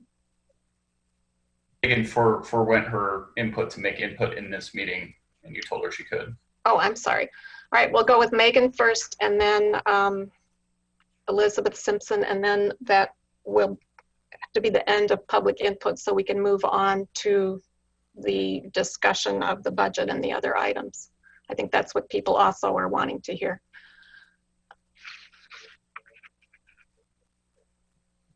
Can you unmute Elizabeth? I think you unmuted me. It's Megan. Oh, sorry, Megan. Well, for one, it's really disappointing that you're not going to allot the 2 hours for public input. I think that's what people actually want, because we already know you're going to approve the budget because you have the July 1st deadline. But anyway, I'll start off. My name is Megan McDonald. I'm from Ward 5. I want to mention first that we didn't put you in those seats. You ran unopposed. If you continue ignoring us, we will vote you out. Maybe that's what you want. Second off, I want to thank Miller, Roberts, and Brown by saying yes to Smile Politely's question of, do you believe that funding for law enforcement agencies should be reduced and diverted to other resources? You've saved us some time in emails. Saying yes to this question, I believe, is the bare minimum you could do. Mayor Marlin, your response was not one of a leader, but one of a cop sympathizer. You should have just said no, because we all have witnessed over your political career here as mayor how far you will go to make sure the police are heard and funded, but your constituents are silenced, like right now. Your answer is a textbook technique of answering the press. Answer the question you wish they had asked you. You listed every reason, much like District Attorney Reese did in a Facebook response, about why the police need these millions of dollars that they do. Administration, parole officers or salaries, investigation, expungement of cannabis records, animal control, just to name a few of the reasons you gave to attempt to justify this egregious overspending. You spent a few sentences semi-acknowledging the injustice Black people have faced nationally, but nothing about the injustices and mistakes happening here. Then on Juneteenth, you shared an article where you pulled a quote that essentially read that all of these following things are violent: starving a child, suppressing a culture, neglecting school children, punishing a mother and her child, discrimination against a working man, discriminatory housing, ignoring medical needs, contempt of poverty, even the lack of willpower to help humanity is a sick and sinister form of violence, end quote. I want to let you know that you and the police are active complicit facilitators in this exact violence that you quoted. Just in the last 24 hours, a young Black woman from Urbana who is without a home and is neurodivergent was arrested on trespassing charges. I know she is without a home. She is a sweet person who needs help. Why was she sitting in a jail cell? Why does she now have to deal with the court, the fees, the hostility that comes with being in said court system? That is violence. A violent painted summed up picture from 3 weeks ago: 90% Black young folks from May 31st, standing and protesting in the aftermath of police violence against them. They were threatened and kettled in after a cop had just maced a young Black woman in Champaign, Prospect Avenue, during a respiratory pandemic. Prove to me that they used de-escalation tactics. You can't. Around 8 p.m., arrests were made to anyone still present at the scene, and felony charges were given out without a second thought.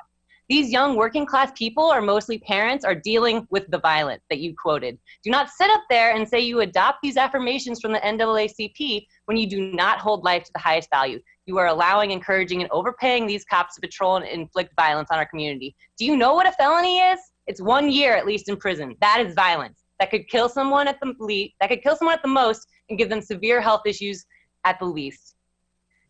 Things that you could do right now: you could fire the police chief, you could direct staff to reduce the police budget. You're chief executive of Urbana. You have a ton of discretion of setting city policy. Drop the charges against Leah Lewis, against these 26 people. Defund the police. Black Lives Matter. Prove it. And Ed, this very easily could have happened here in Illinois. Richie Turner, Kewan Carrington, Laquan McDonald have been murdered by the police. Leah Lewis could have easily been suffocated to death. This is not an attack. This is a reminder that we know you are complicit in the actual attacks against the Black community and other vulnerable people.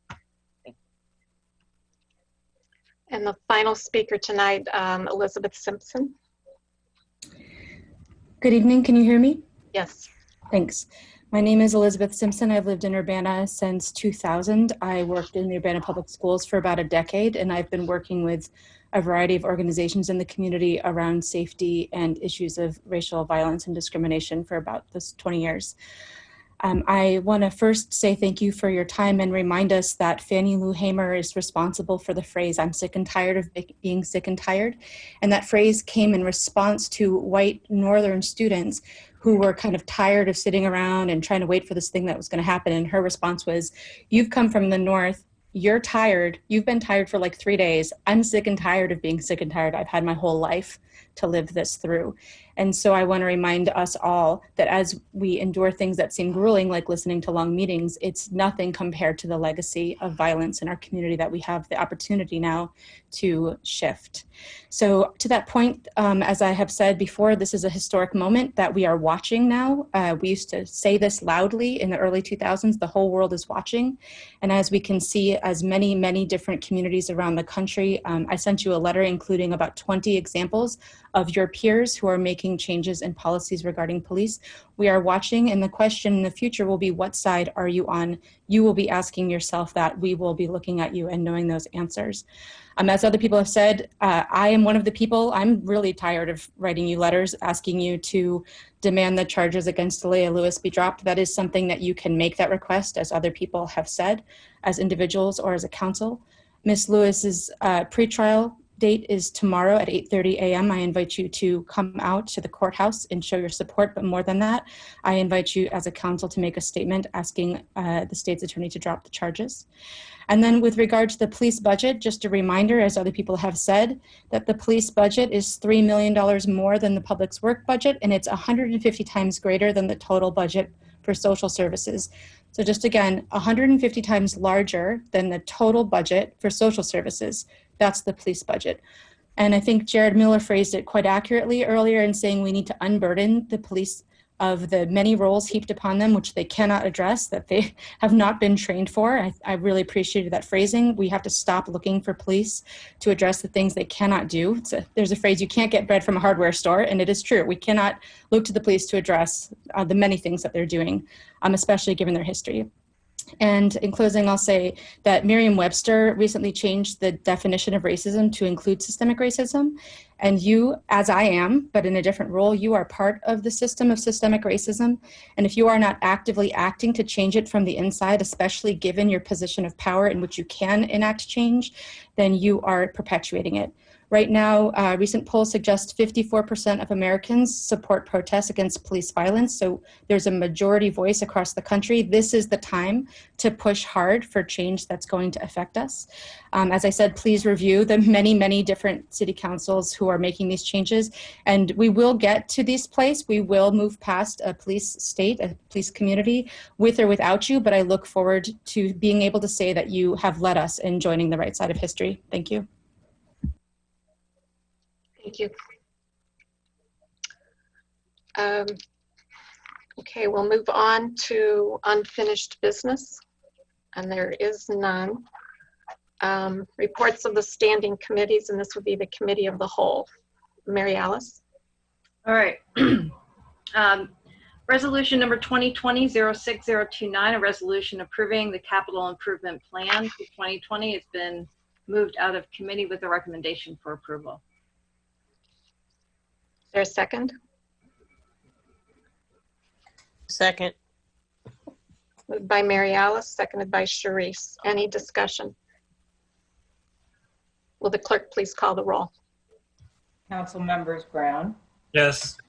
Colebrook, Yes. Percy, Yes. Jacobson, Yes. Miller, Yes. Roberts, Yes. Wu. Yes. That motion passes. Next up is resolution number 2020-06-030R. On behalf of the committee, I move that resolution, a resolution approving a collective bargaining agreement with International Association of Firefighters Local 1147 with for approval. I'll second that. Moved by Mary Alice, seconded by Eric. Yeah. Any discussion? Was that Eric? Yes, it was. Okay, any discussion? Will the clerk please call the roll? Councilmember Brown, Yes. Colebrook, Yes. Percy, Yes. Jacobson, Yes. Miller, Yes. Roberts, Yes. Wu. Yes. That motion passes.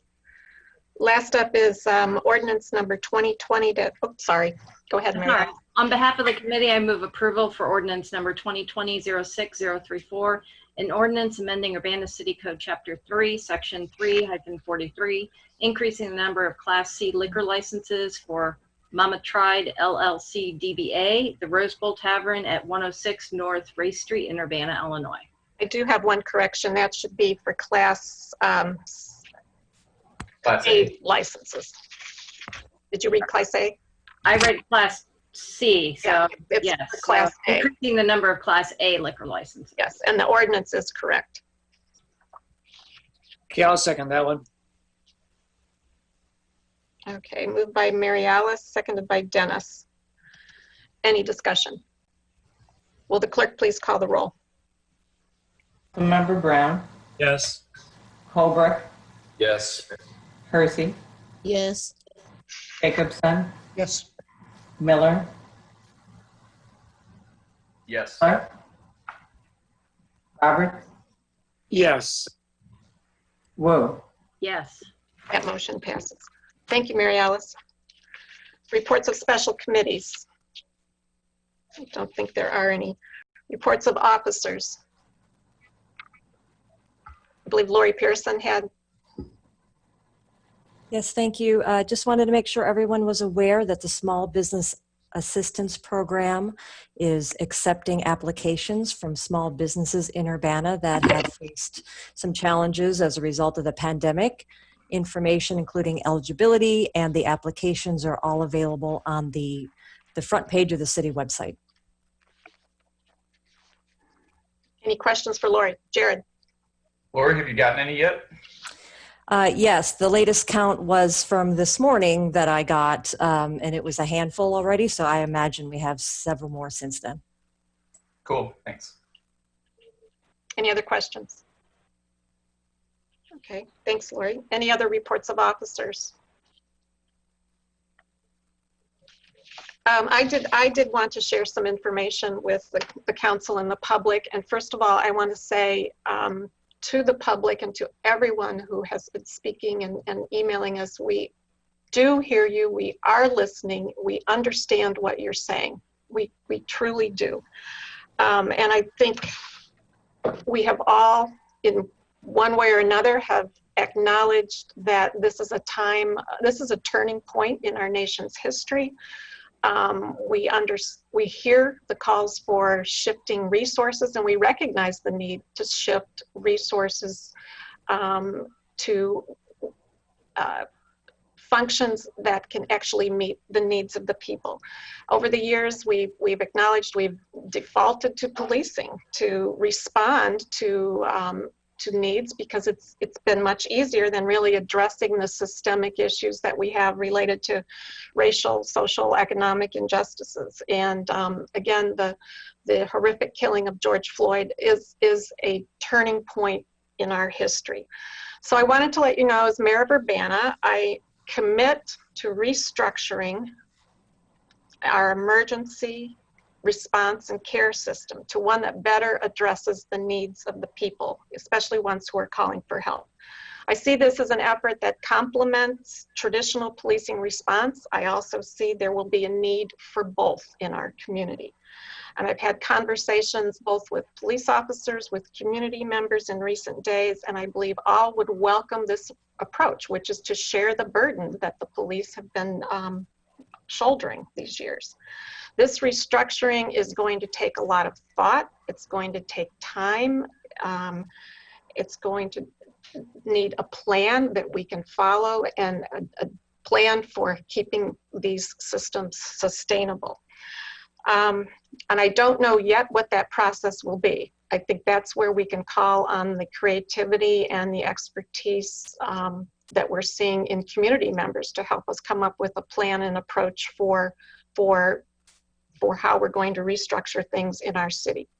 But as a first step, which will demonstrate what one component of what I see this restructured response system could look like, I've directed staff to focus on how we respond to calls for service involving people with mental health issues, especially mental health crises. And we get actually a surprising number of calls for service center around this issue.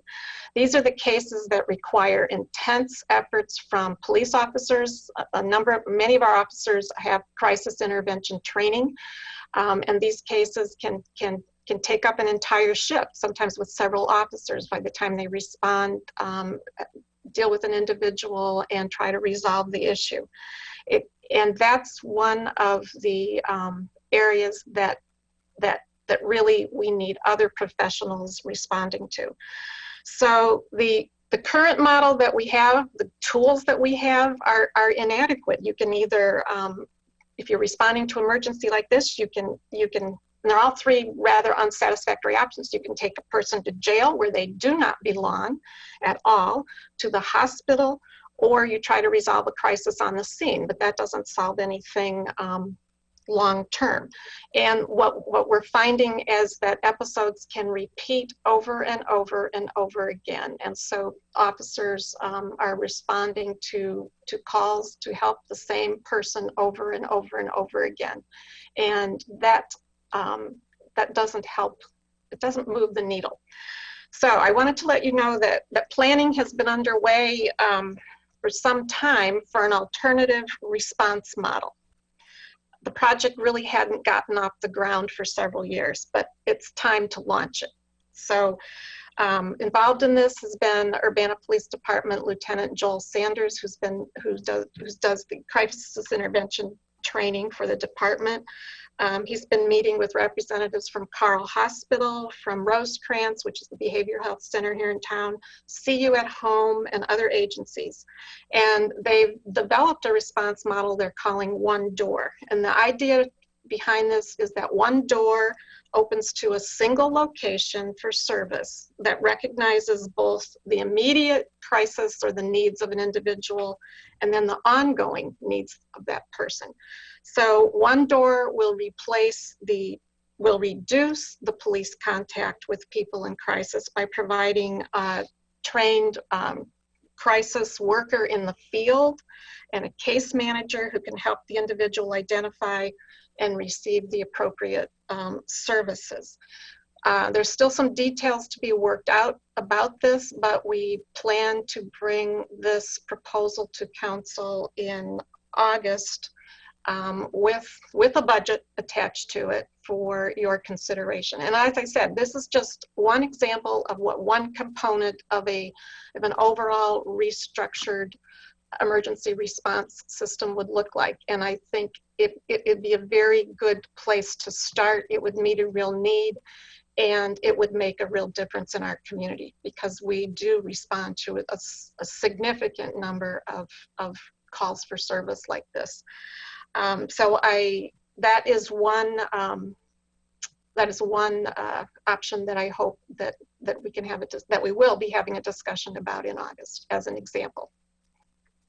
And in the meantime, we have a lot of other work to do as well.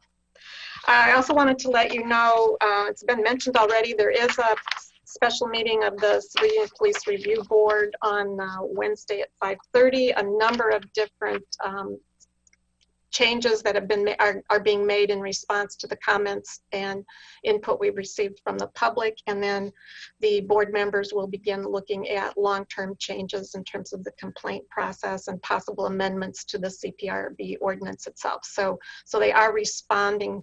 I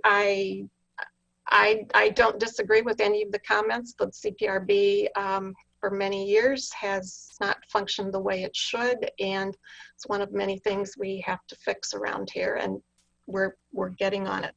And finally, I wanted to let the public know that I've signed a contract with a firm that will conduct the independent review of the police interaction with Aaliyah Lewis. It's Chicago-based Hillard Hines, and included in their scope of work, they'll review the UPD operation and tactical practices, supervision, policies and procedures relevant to the case. They'll conduct interviews, they'll benchmark our current policies and practices against model policies, and they will directly engage community members regarding their expectations on the police department use of force. They'll be interviewing UPD employees responsible for policy and training, and they will investigate the allegation that one or more police officers asked a bystander who posted the video of the incident to remove it from social media. They will, and that was one of the key criteria that I had when we were identifying a firm, was this ability, a firm that had the bandwidth to do the interviews with community members and council members. So we anticipate a delivery date of July 31st, and they will make a presentation to council and be available to answer questions. And we'll be posting information about the firm and a copy of the contract on the website. Okay, under new business, we have ordinance number 2020-06-035, which is an ordinance approving fiscal year 2020 to 2021 annual budget. Elizabeth Hannon is here. I wanted to, we'll go over her memo. I also wanted her to be able to clarify some of the misunderstandings I think that I was hearing in some of the public comments just about percentages and that sort of thing in the budget. So I'll let Elizabeth start. Yeah, and I'm gonna start by sharing something on my screen here, if I can figure that out.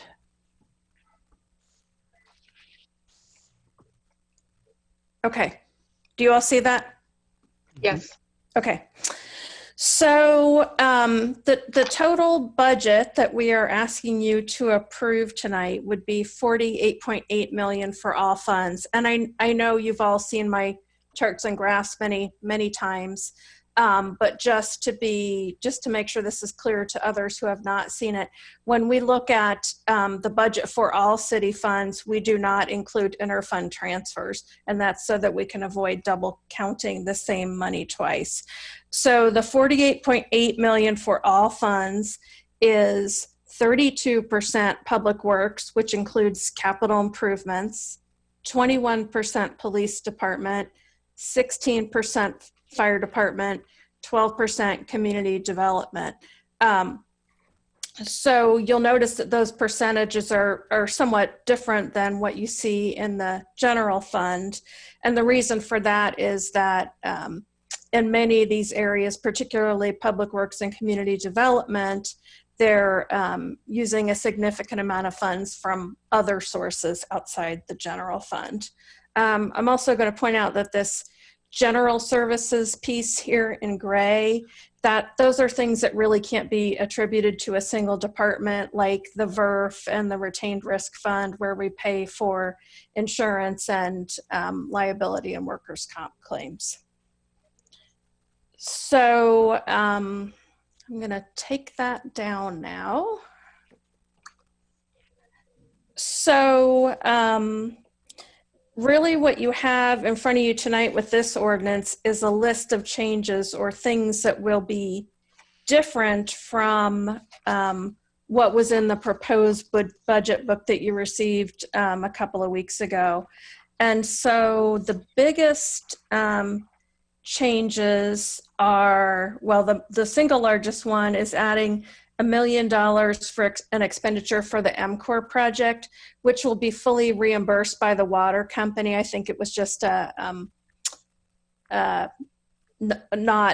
somebody wasn't really clear about the fact that even though we get reimbursed, we still have to budget the expenditure. And so we'll clean that up. The next largest item is a correction on fire department salaries, which is about $440,000. And there's quite a long list there, including some items to reconcile the budget to the capital improvement plan that you approved. I did note in the memo for you that due to the current coronavirus situation, there was a bill passed in the Illinois legislature which would allow you to take more time with this. I don't recommend that, and the reason is that if you choose to do that, we would be required to use our current year budget as our budgetary control for the next fiscal year.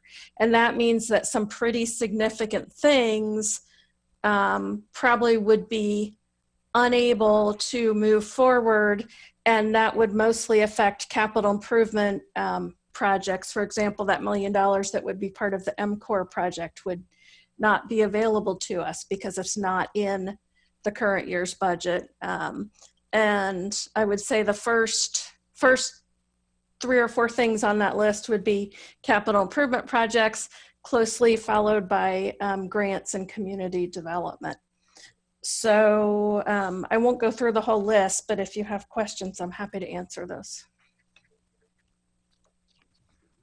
Elizabeth, before we start with council questions, several people raised the issue of an increase in the police department budget. Mm-hmm. Can you speak to that? So, yes, I think that came up last week or the week before, and we talked about that a little bit. But the biggest change, the comparison that we were looking at that time was between fiscal year 19 and fiscal year 20. And the largest part of that change was the had to do with pension funding and the timing of the property tax receipts that were delayed in FY19 and then received in FY20. Those passed through the police department budget.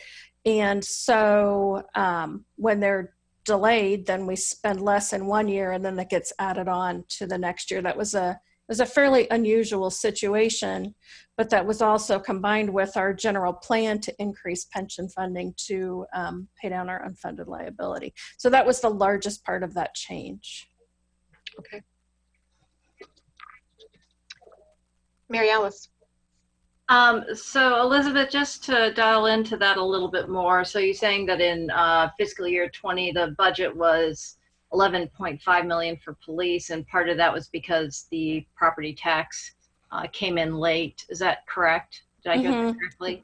So Right. If that's the case, I'm wondering why our estimated proposed budget is 11.1. So was that impacted of the late timing of the property tax about $300,000? Is that what that impact is? So I guess let me just dial down to the biggest question. So I'm wondering why, if the amount was so big in fiscal year 20, why that's not decreased to the same amount in fiscal year 21. So, I mean, I'd have to go back to, to line item detail to be really specific. But what I have here in the fiscal year 20 revised budget is 11.3, and the fiscal year 21 proposed is about 10.9 if we don't include the school resource officers, which was a significant change. And that's general fund part of the budget. So I think we have about 263,000 allocated to the SRO, which is then most of that is transferred back in through the school district. Mm-hmm. So if you subtract that, then really we're at 10.9. Is that right? Yes. Yeah. Okay. All right. My second question had to do with the increase in the $900,000, which was a budget error for the impact on the general fund. Right now, what I see is about half of that is for fire ops salary. Can you confirm that that's about half of that amount? Right. Correct. Yes. Okay, so half of that is for fire ops salary. That seems pretty big. I'm curious why that happened. So I don't know that I can't be extremely specific, but the financial system actually generates those projections for us. And what we discovered when we went back and looked after we realized that the number looked too low is that salaries for certain firefighter positions were not budgeted at the correct amounts. And so the person who created those positions, I think she understands what happened, and it's something that we can avoid in the future. But it just, out of all of our 260 employees, there were certain number for which the payroll system incorrectly calculated the next year's salary. So does that mean that it's in alignment with last year's salary amount with this new correction, or is this an increase? I'm going to look at that for you here. I'm sure it's an increase because, as we know, they're getting a pay increase as part of the labor agreement that you just approved. Yeah, but it's 1 to 1.5. It's shouldn't increase this by $400,000. Right. Sorry, I missed part of that.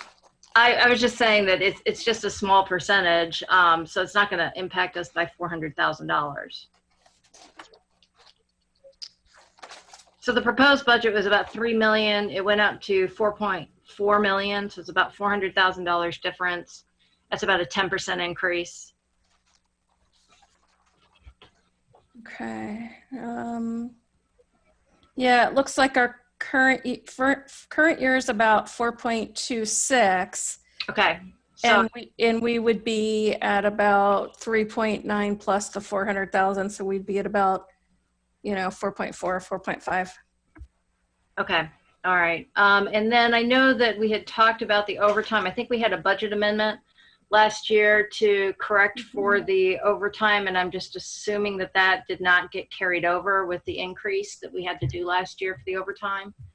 So the budget amendment itself didn't automatically carry over, but we did have a request from the fire department for additional funding for overtime, which was added to the budget as we went through the budget process. So is that in alignment with what we spent this year? So we added $340,000 into the overtime for fire. Yeah, so the 340 is actually one of those errors that we talked about. That was kind of the baseline level based on last year's budget before the amendment. And what happened was, for some reason, when we went through and added the increase, it overwrote that and it replaced it with the increase amount. So when you look at your... All right, I understand. Yeah. Yeah, okay. No, I understand. So at the end of the day, we have $48.8 million in funds, and it looks like we are close to $1 million off of what we anticipated when we first got the budget. Is that accurate? $2 million if you include the MCOR. Correct, yes. Okay, I'll reserve my comments for later, but those are my questions for you, Elizabeth. Thank you. Any other questions for Elizabeth? Jared. I'll just pose this to Elizabeth because I plan to pose it to council during discussion, but I appreciate your input, Elizabeth. Because we've heard so many calls for things that I am probably not out of line saying that there's not going to be support of council doing in this budget, even though I would support doing that work. I think that there's probably room for us to do something rather than nothing in passing this budget. I don't know because of the late hour that we're going to be able to do that tonight, but I do know that we have a open Monday next Monday on the 29th. It's supposed to be our Monday, our fifth Monday of the month, and our Monday off. And I know other councilmen are probably not going to be happy to hear me say, let's have another meeting. But if we were to delay a vote till that Monday, even though we're still going to get it in before July 1st, I'd like your opine if that is going to be putting us into muddy waters, or if we needed to take a week to consider how we can get something into this budget done to, work with the concerns of our community. Is that possible, and can we approach that on Monday next week? Actually, Jared, we have set aside tomorrow from 5:30 to 7 if we need to continue this meeting. We won't have, some of our staff won't be here next Monday. So the continuation of this meeting will be to tomorrow night. Before the BPAC meeting at 7. I understand. Okay. So I would just say this. I mean, so the budget is dollars and cents, but it represents a plan to provide certain services. And without knowing what the plan is, I am not quite sure how we would create a different budget for you that represents that plan. Oh, I'm not even talking about creating a whole new budget. Obviously, that's completely out of the question at this point. We would have to be working on that for an FY22 budget. But I'm just talking about even taking into consideration some of these things that people have brought up.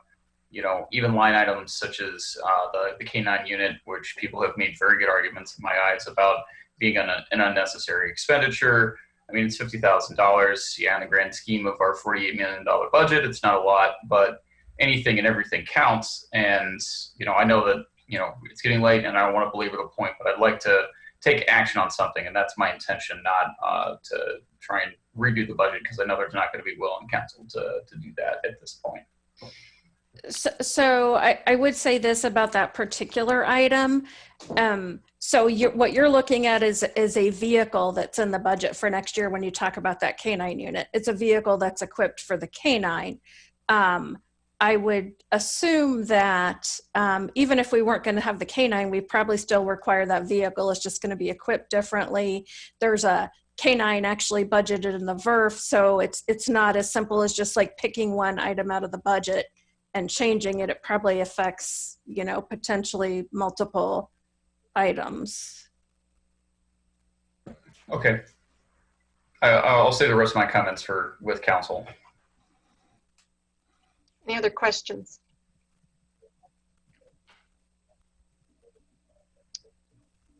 Okay. Council comment? Can we have comment without a motion? Oh, we need a motion. Thank you. Okay. Would you like to move? Sure, I'll move to get on the table, move approval of, lost my agenda. Move approval of ordinance number 2020-06-035, ordinance approving fiscal year 2021 annual budget. I'll second that. Before we begin discussion, Elizabeth, can you speak to the fact that we're going to be revisiting this budget again late summer, early September? Is that correct? Sure, yeah. So the plan, and I think we talked about this when we presented the budget, is that given the current situation with the COVID-19 pandemic and kind of uncertainty about our financial picture and how that's going to look, the current plan is that August, September, we will come back with an updated forecast, and then we'll be, of course, revisiting, you know, at that time, we'll make a recommendation, which might be, hey, everything's okay. We can, you know, keep things going, you know, for the period of time that we think it's necessary, or, you know, we may have to talk about budget reductions. Really, the recommendation is going to depend on our evaluation at that time. But we would definitely be revisiting and having another discussion in the fall, and probably amending the budget at that time. Also, as you know, we generally amend the budget multiple times during the fiscal year in any case. So there are multiple opportunities, and actually after August, we should have a better idea of what this new one-door approach to the emergency response for mental health crises would be as well. So that would be an opportunity to reallocate some of the funds as well. Eric. Just for clarification, when we do budget amendments, when council does budget amendments during the year, typically, mostly, that is increases. Although sometimes it's a reduction and an increase, sometimes transfer. So am I right that council could take the initiative at any time during the year to propose any reduction that it wished, that a couple of council members could put such a proposal on the table?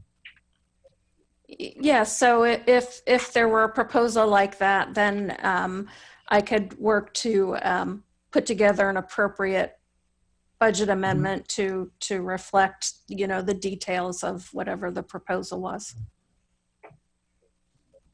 Bill. Yeah, for further clarification, when we pass this budget, it only takes a majority vote. What's the vote necessary when we pass a budget amendment? It requires a supermajority, so it requires 6 of 8 votes. Okay. Yeah. I do have some discussion if we're ready to start discussion. Yes. So with reference to the K-9 unit, I did bring that up, and I brought up a couple other things in the police budget a couple weeks ago. I appreciated the input from Mr. Patel because I didn't get a chance to look at the statistics, but I do remember that when we were discussing this traffic stops and everything, we really cut down a lot on how much we use the K-9 units. I think it was down to 10 or 15 sniffs per year. But I also think that, you know, over the years we talked about and eventually decriminalized marijuana, and now the state's legalized it. creates, an interesting situation where a dog's going to be alerting on marijuana because it was trained to, and now it's legal. So even if you're looking for meth or something, you're going to get an alert. So it just kind of exacerbates that whole situation where it's possible to use the dog to give you greater access. And so I appreciate all the work that the officers have done with the dog. And if it turns out that it gets eliminated, I hope they can keep the dog. I know there's a lot of bonds that get formed and everything. But so I will offer an amendment to remove the canine vehicle from the VERF this year, and that all it's doing is not allowing that particular vehicle to be replaced this year. Maybe it has another year on it, and it'll give you time to wind down that operation. If you, I don't know if we can force you to do that, but that would be the advice from council, I think, by sending that message. So I'm not sure exactly how to do that, but I think on page 142, there's a fund statement with the VERF, with the proposed being 2.2 million, 2,216,576. So my amendment would be to reduce that by $48,091. That's the cost of the canine vehicle. And that would probably affect how much the police contribute to the VERF, but I didn't know how to calculate that. So we could do a budget amendment on that later. My other offer would be to reduce on page 73 salaries and benefits for police patrol. It's currently at $6,143,870. I'd like to propose reduce that by 4%, and that would carry over to page 75 and reduce all the items in salary and benefits by 4%, as far as I can tell, on the police patrol unit.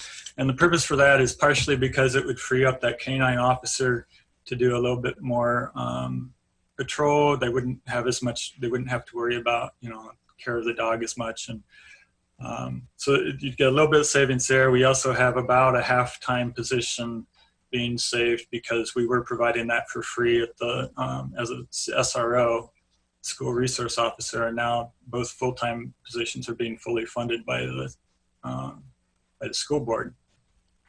And then again, we have this sort of peace dividend from the marijuana legalization that hopefully will have an impact. We also have a pandemic that has grossly diminished traffic in the area. I did pull up the incidents from this year compared to the average of the last 5 years. This is all on open data. Anybody can pull that up. But traffic offenses for the months March through May, and that could change. Maybe we're going to have an average summer, and when students come back, it'll go up. I don't think it'll ever get back to average this year, especially if all large events are canceled. I don't know if bars will be open as late.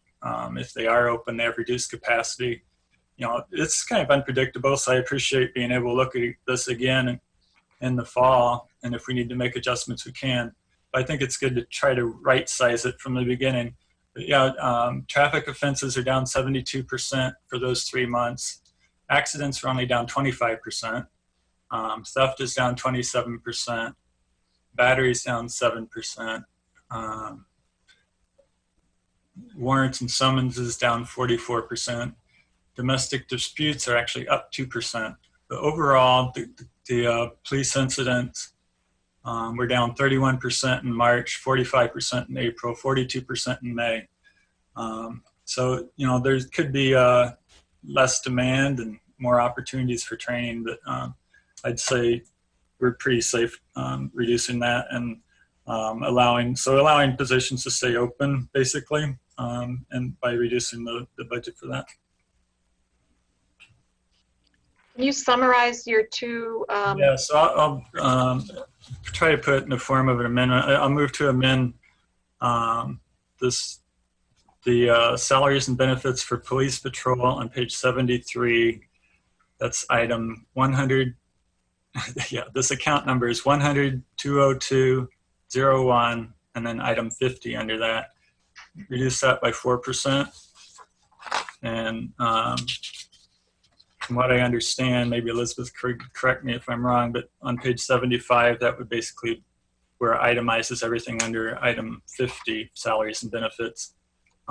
It would affect all those by 4% as far as I could tell. Holiday pay, overtime training, stuff, overtime, if those are all percentage of salary.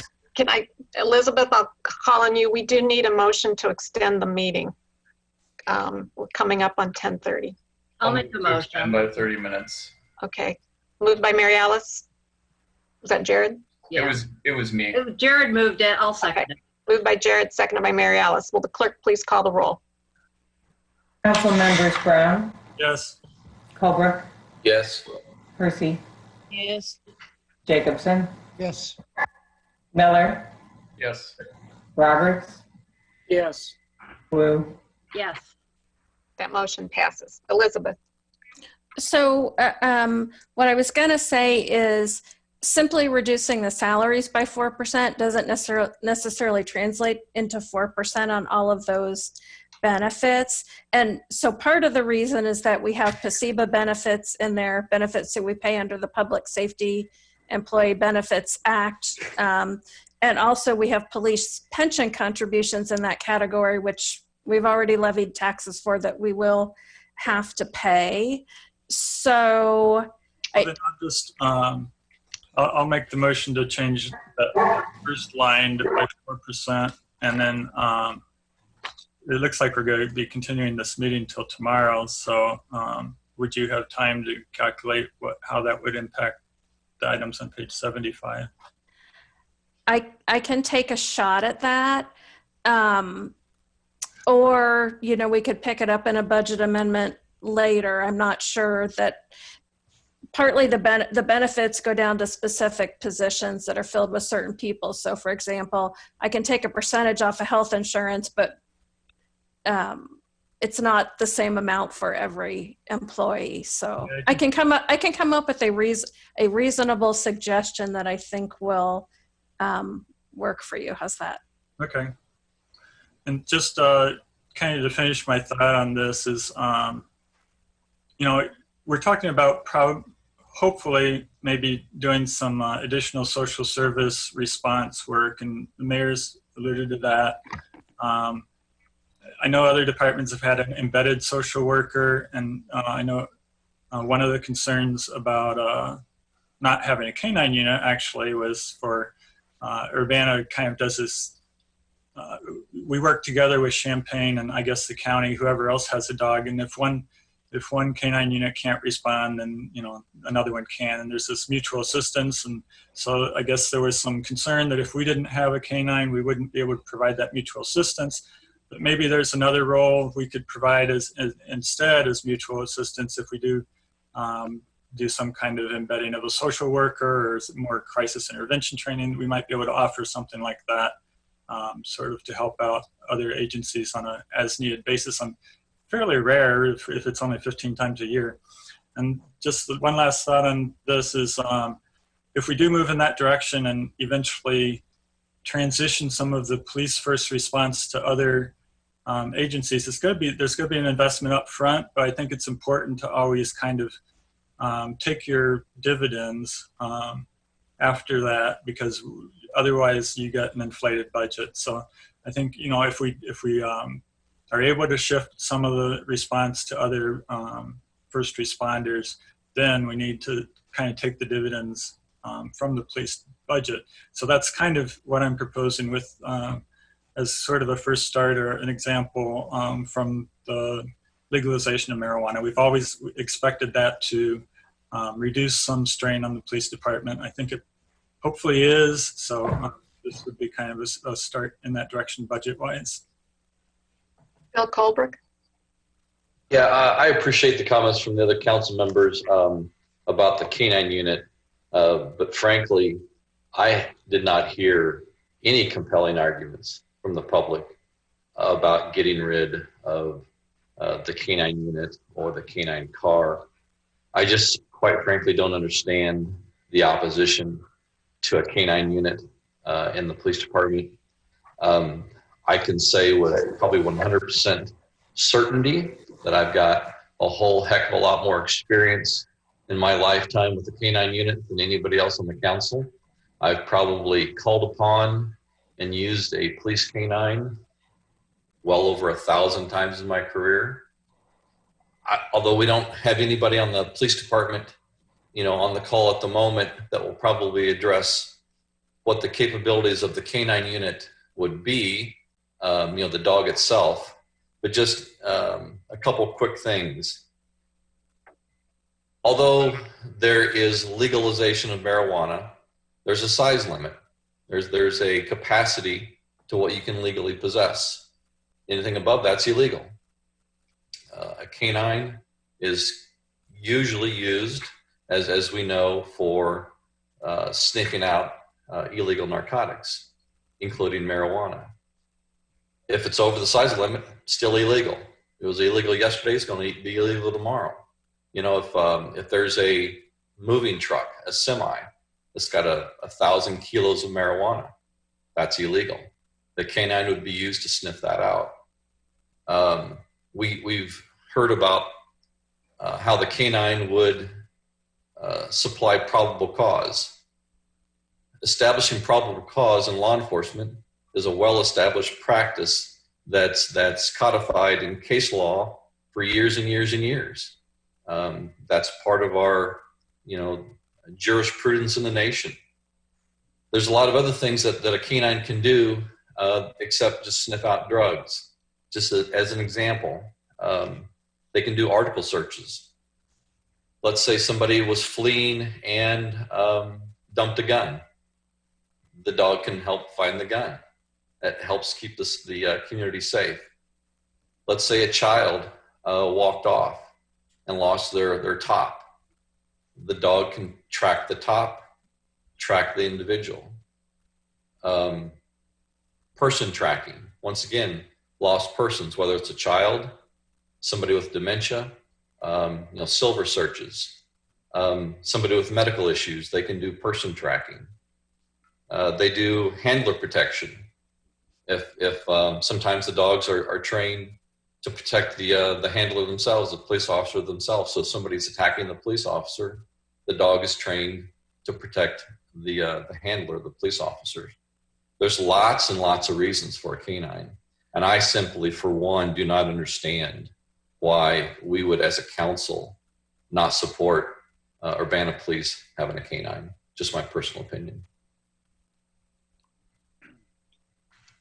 Dennis? Yeah. Okay. I wanted to ask more about the school resource officer.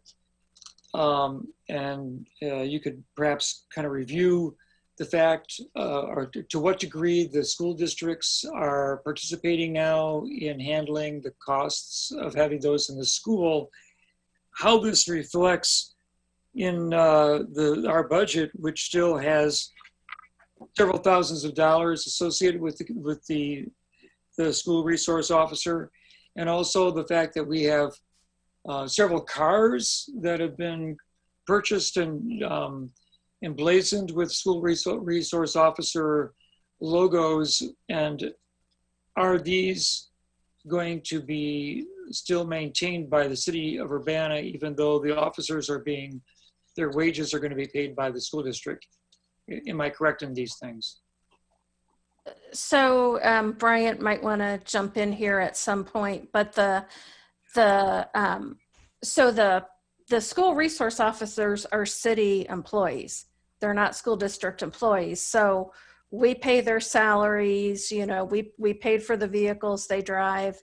And then the intergovernmental agreement that the city council approved with the school district included a funding formula. But part of that agreement was that the city was paying most of the upfront costs for vehicles and equipment and such, and we would recover that over time from the school district.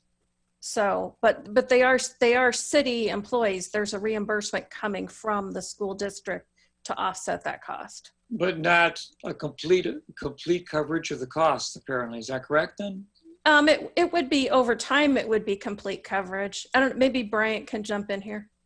So, yeah, so what was with regards to the cars and some other equipment, radios, those items essentially, and the city had agreed we will kickstart this process for the school district. We will pay for the cars and the radios and some of those upfront pieces of equipment. Those things are prorated over a lifetime, depending on the piece of equipment, 5, 6, 7 years. So whatever that piece of equipment was, a little 1/5 if it was a 5-year item, or 1/7 if it was a 7-year item, got added to then the salaries and benefits component that was the school district was billed for. Those items, and that's what came to be their, I guess, their contribution. So the city fronted that money, I guess, for lack of a better term, and then over the course of time, the school district would pay for that piece of equipment. So when it was due in 5 years or 7 years, that money would have been collected and be and ready to use. And I think that's, I guess. And then what about the salary and the benefit package for those individuals? Who's paying for that and bearing the weight of that? The school district. All right. So those are, so they're still considered city employees, but the school district is basically paying for their service. That is correct. Unless Elizabeth has something else to add, that is correct. No, I agree. So there's no way of saving money then in our budget, even though the school district is covering for their salaries. It looks like we still have quite a few charges, $242,000 a year total for salaries and benefits, but we're not actually, that'll be recouped to us. Is that correct? Correct. Year by year, each year, we're going to get that much money from the school district for these officers. Yes. But it still appears in our budget. Yes, because there are employees. Okay, I was just, do we have any control over whether they're wearing uniforms or carrying arms? Currently, I understand they're carrying arms. Is that correct, Brian? Yes, that is absolutely correct. So when we passed this late last fall through November and December, we have come to a modified agreement with the school board with regards to a polo shirt and khakis, but they would have their firearm with them, correct? That was part of the negotiation with the school district and the city council and the police department as we went down that road. Well, and since that the school resource officer is not doing disciplinary work in the school, that's still being retained by the school staff. What is the need for firearms in a school classroom situation where the school resource officer is not actually interacting in any kind of disciplinary way in the system of the school? So the reason is because they might have to, depending upon the scenario. And so when we have a variety of instances throughout, whether it's an event outside that maybe occurs outside the school and then nearby, or perhaps we have God forbid, a school shooting type of scenario, we want to have that officer prepared to deal with those situations. And that is why. I think that'd be a topic for the city council to discuss, whether that's a direction we really want to continue to maintain.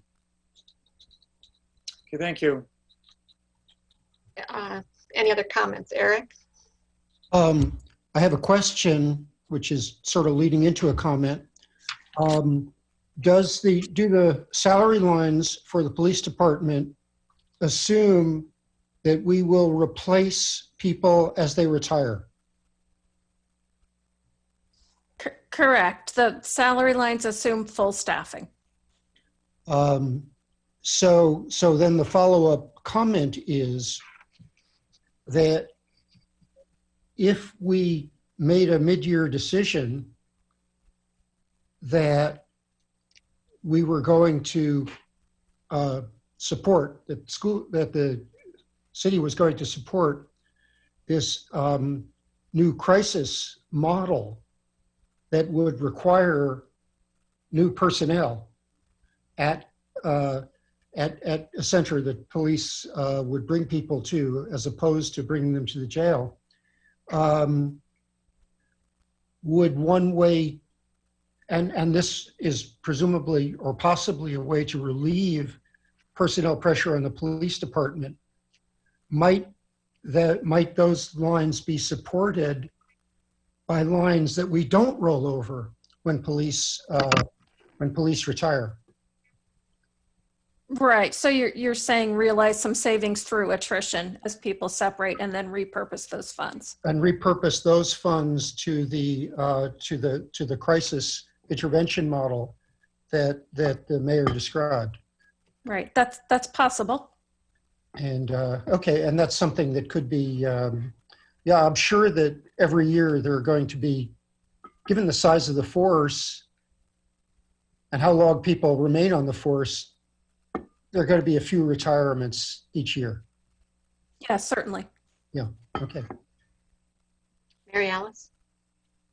So along the lines of Eric and Bill, I think that right now we have a budget of about 6.1 million in salaries for police patrol. And if I'm understanding Bill correctly, that whatever that 4% is in there would be reduced in that budget, and that Eric is suggesting that money be kind of set aside for some other envisioning of public safety, whether it's the one-stop place for mental health and substance abuse or something else. I feel like it's appropriate to do that at this time since we're revisiting the budget anyway. So everybody who's getting paid today will continue to get paid. And if we allocate and say we are committed to allocating some of our budget to these other services for public safety, we are not impacting the existing staffing of the police department. They will still get paid. There's enough money in the budget to do that. So I think it's a good idea. I think it's a creative idea. The other thing that I wanted to bring up, and we talked a little bit about this before with the cannabis tax. So there's two different sources of the cannabis tax. One, which is the state that has rules in terms of how we can spend it. And then the other one is the home rule sales tax that we have at 3%. I believe, Elizabeth, you said we would start, that would be starting in October, if I remember correctly.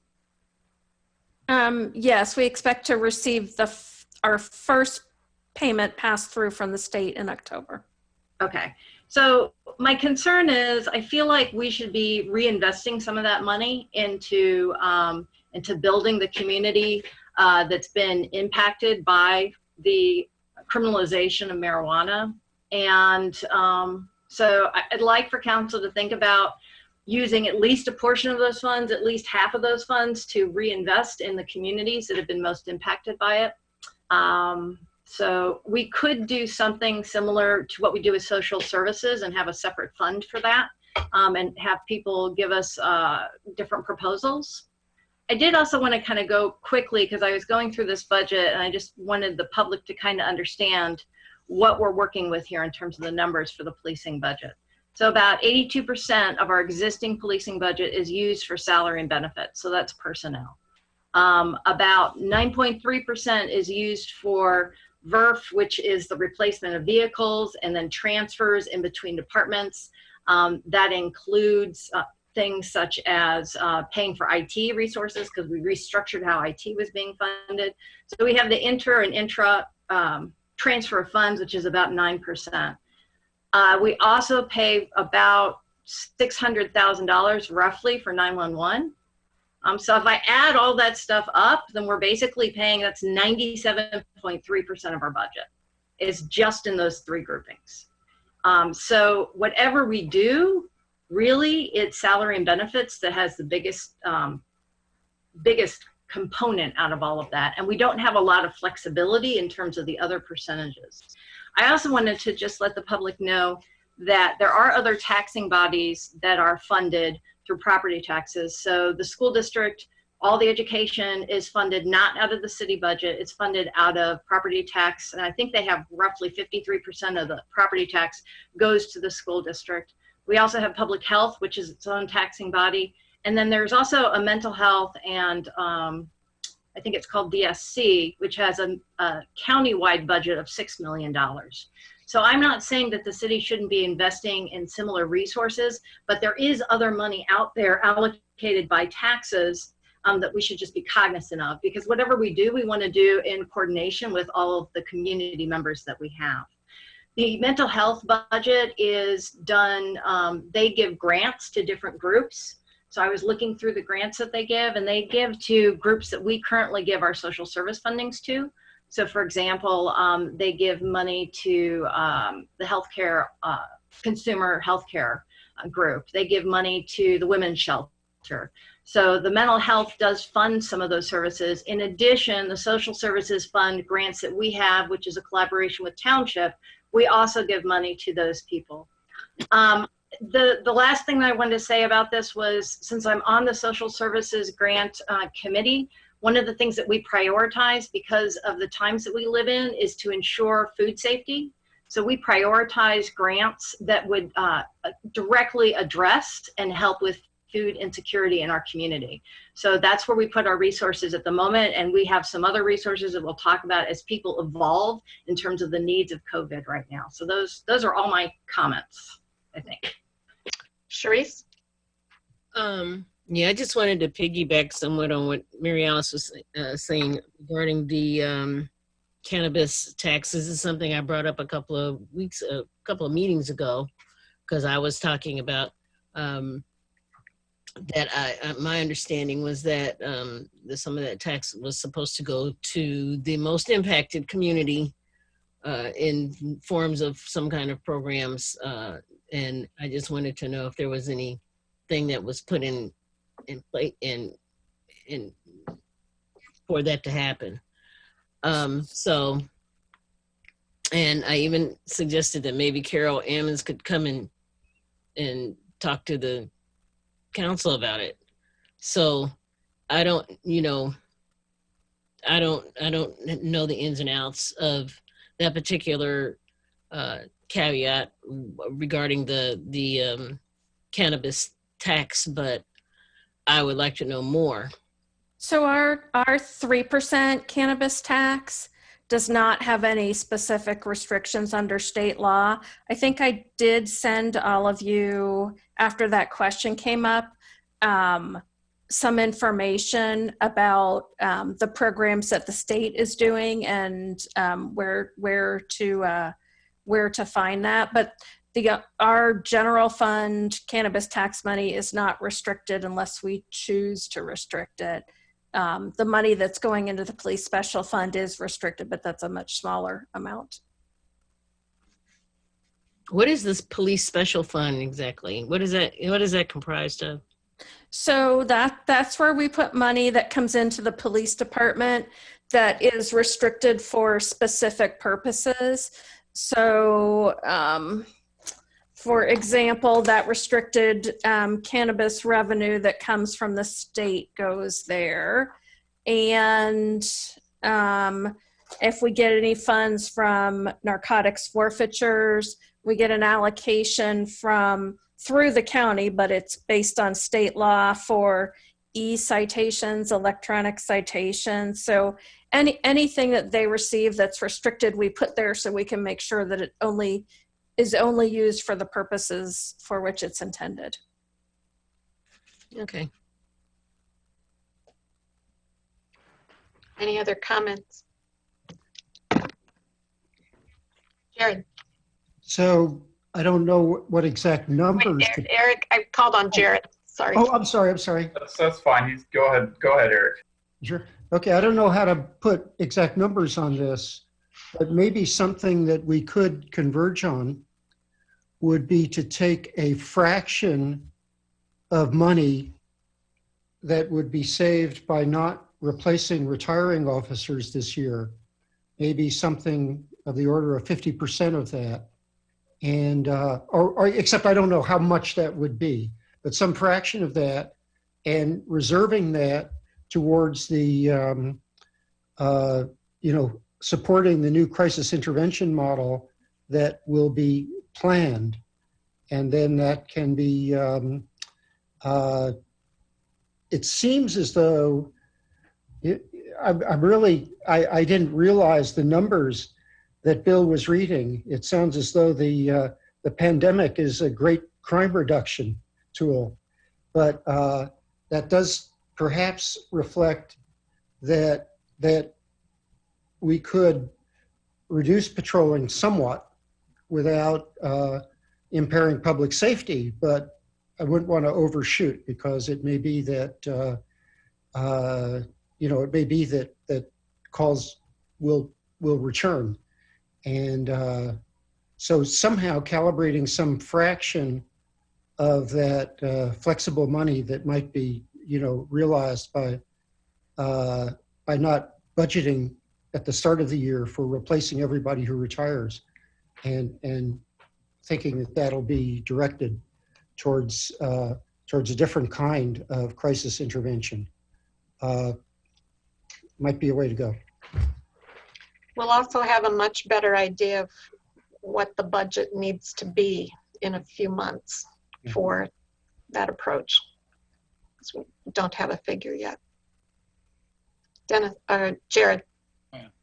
I did see the chief raising his hand to respond to Eric if he wanted to say it before I offer my comment. Sure. Thank you, Jared. So I wanted to say a couple things, because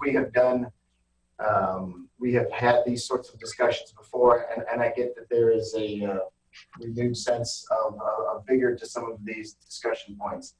I want to make sure that a couple things with regards to the pandemic, and I get that the numbers are down over the last few months since, I guess, middle of March. For that, I'm grateful.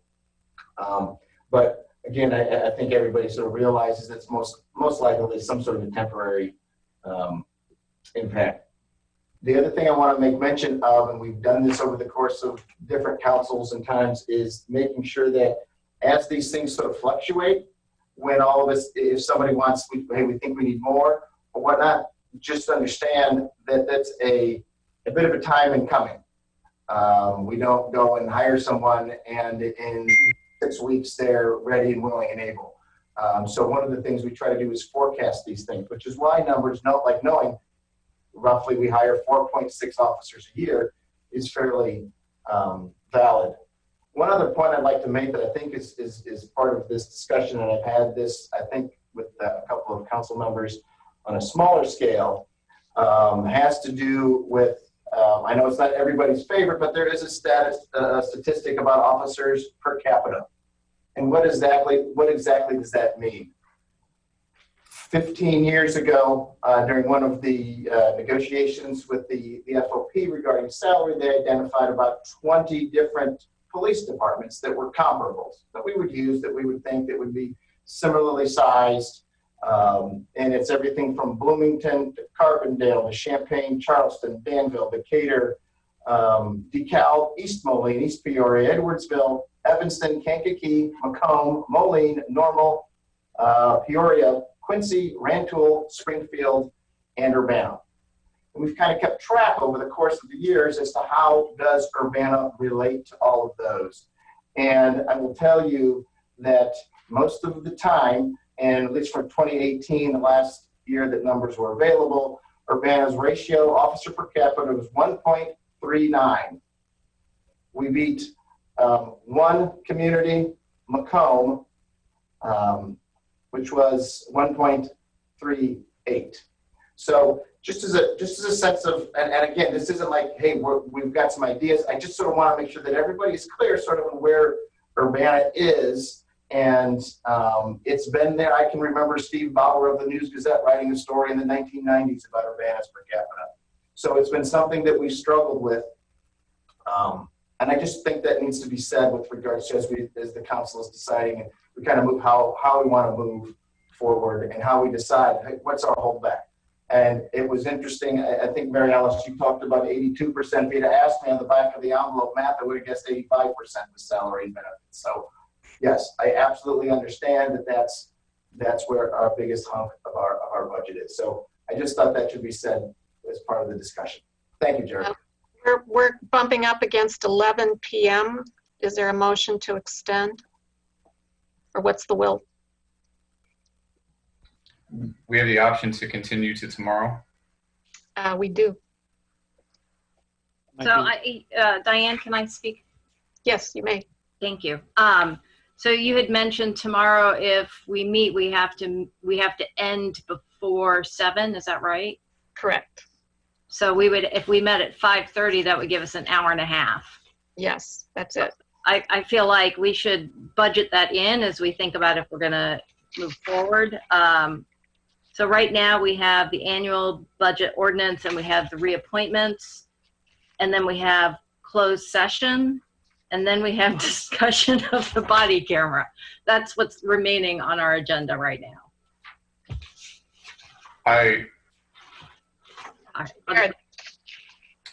would propose that if we want, I don't know what the will of everyone else is, it's just my idea. I would propose that we could move the everything but mayoral reappointments to the next meeting, because we can probably get that done tonight in the next not too distant future. So I don't know if we can do that, if we can move everything but those and just do that vote tonight and then do the rest of those at the meeting, but that's what I think would be the best idea. You want to do the 2 budget ordinances tonight? No. The 2 budget ordinances and the closed session and the discussion tomorrow evening, and do mayoral reappointments tonight. That would be my suggestion. Without staying on for another 30 minutes of discussion. Okay. Mary Alice. I know that the closed session is to purchase or lease a real property. Do you have any estimate on how much time that would take? It would be just, it shouldn't take too long. Okay. But then sometimes I underestimate how long things take. I'm concerned getting all this done in an hour and a half, especially the body camera discussion. That's a considerable topic right there. We can start that conversation and then move the remaining part of the conversation to another meeting, correct? I think you can extend the meeting again, yeah. No, let me rephrase, I'm sorry. If we move forward with Jared's recommendation, which is do the mayoral reappointments right now, move the 2 budget ordinances, closed session and discussion of UPD body camera to Tuesday, and if we don't have enough time for the body camera, if we can start that conversation now, but we can continue the conversation at the next meeting, I guess is what I'm saying. Sure, that would work. Why don't we just do the body camera discussion in July? Well, I think essentially, Dennis, sorry. Is it time sensitive? Everything is time sensitive right now, Dennis. And is that because it's part of the financial package? That as well. Mayor? Yes. Can I move that we extend the meeting for 10 minutes? Yes. Is there a second? I'll second. Can the clerk please call the roll? Councilmember Brown? Yes. Colbrook? Yes. Percy? Yes. Jacobson? Yes. Miller? Yes. Roberts? Yes. Wu? Yes. That motion passes. Do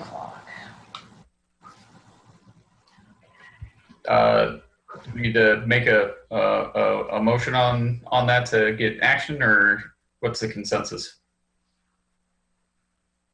I'm fine with it. I just don't know if we need a motion to reorganize. What are we talking about exactly? I wonder if we could go ahead and do the closed session tonight, because, especially since the order on the agenda is closed session, then you come out and do the body camera discussion. I don't know if people would want to wait around for a closed session if they're interested in the body cam discussion. If we did the closed session tonight, then we would just have the remaining agenda items for tomorrow.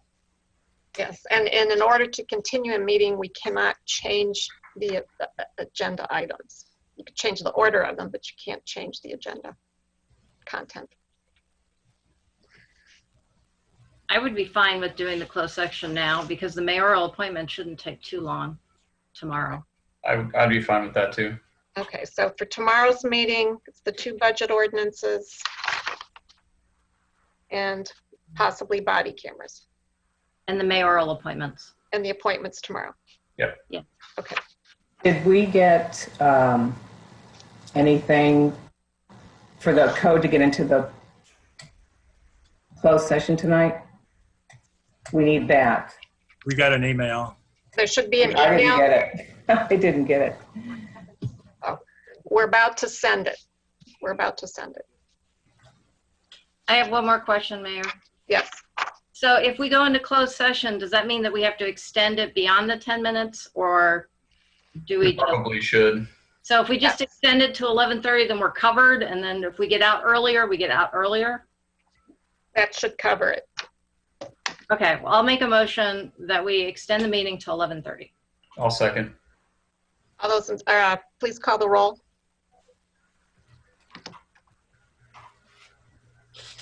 Members Brown, Yes.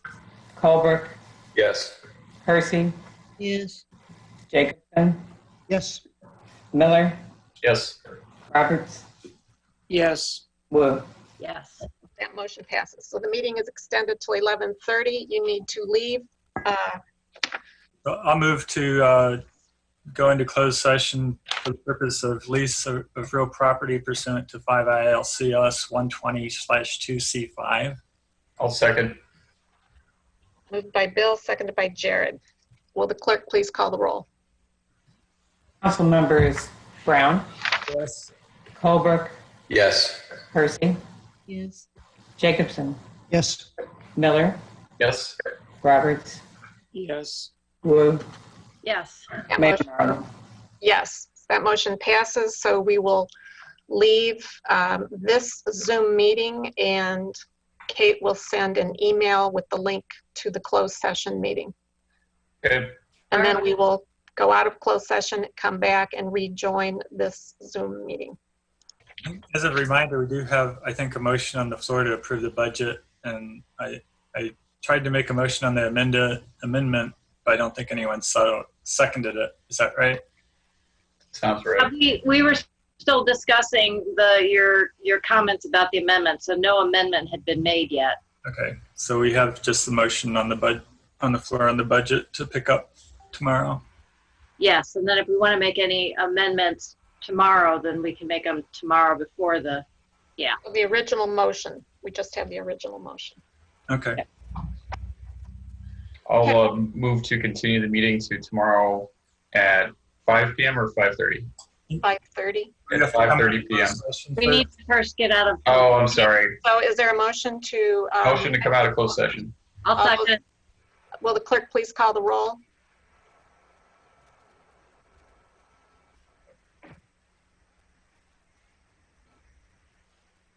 Okay, I can't hear.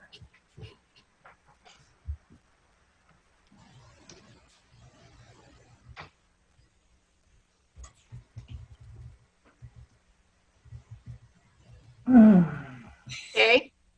Yeah, can you hear me? Yes. Okay. Call the roll. I didn't hear anything.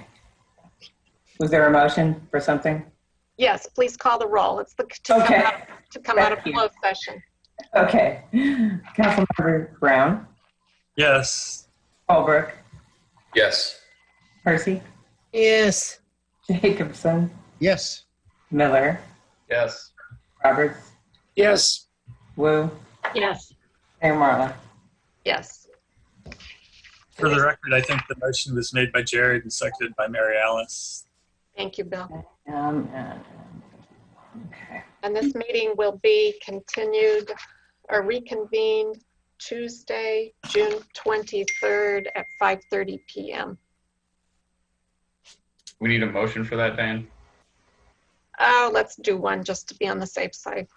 Motion to reconvene this meeting tomorrow night at 5:30 p.m.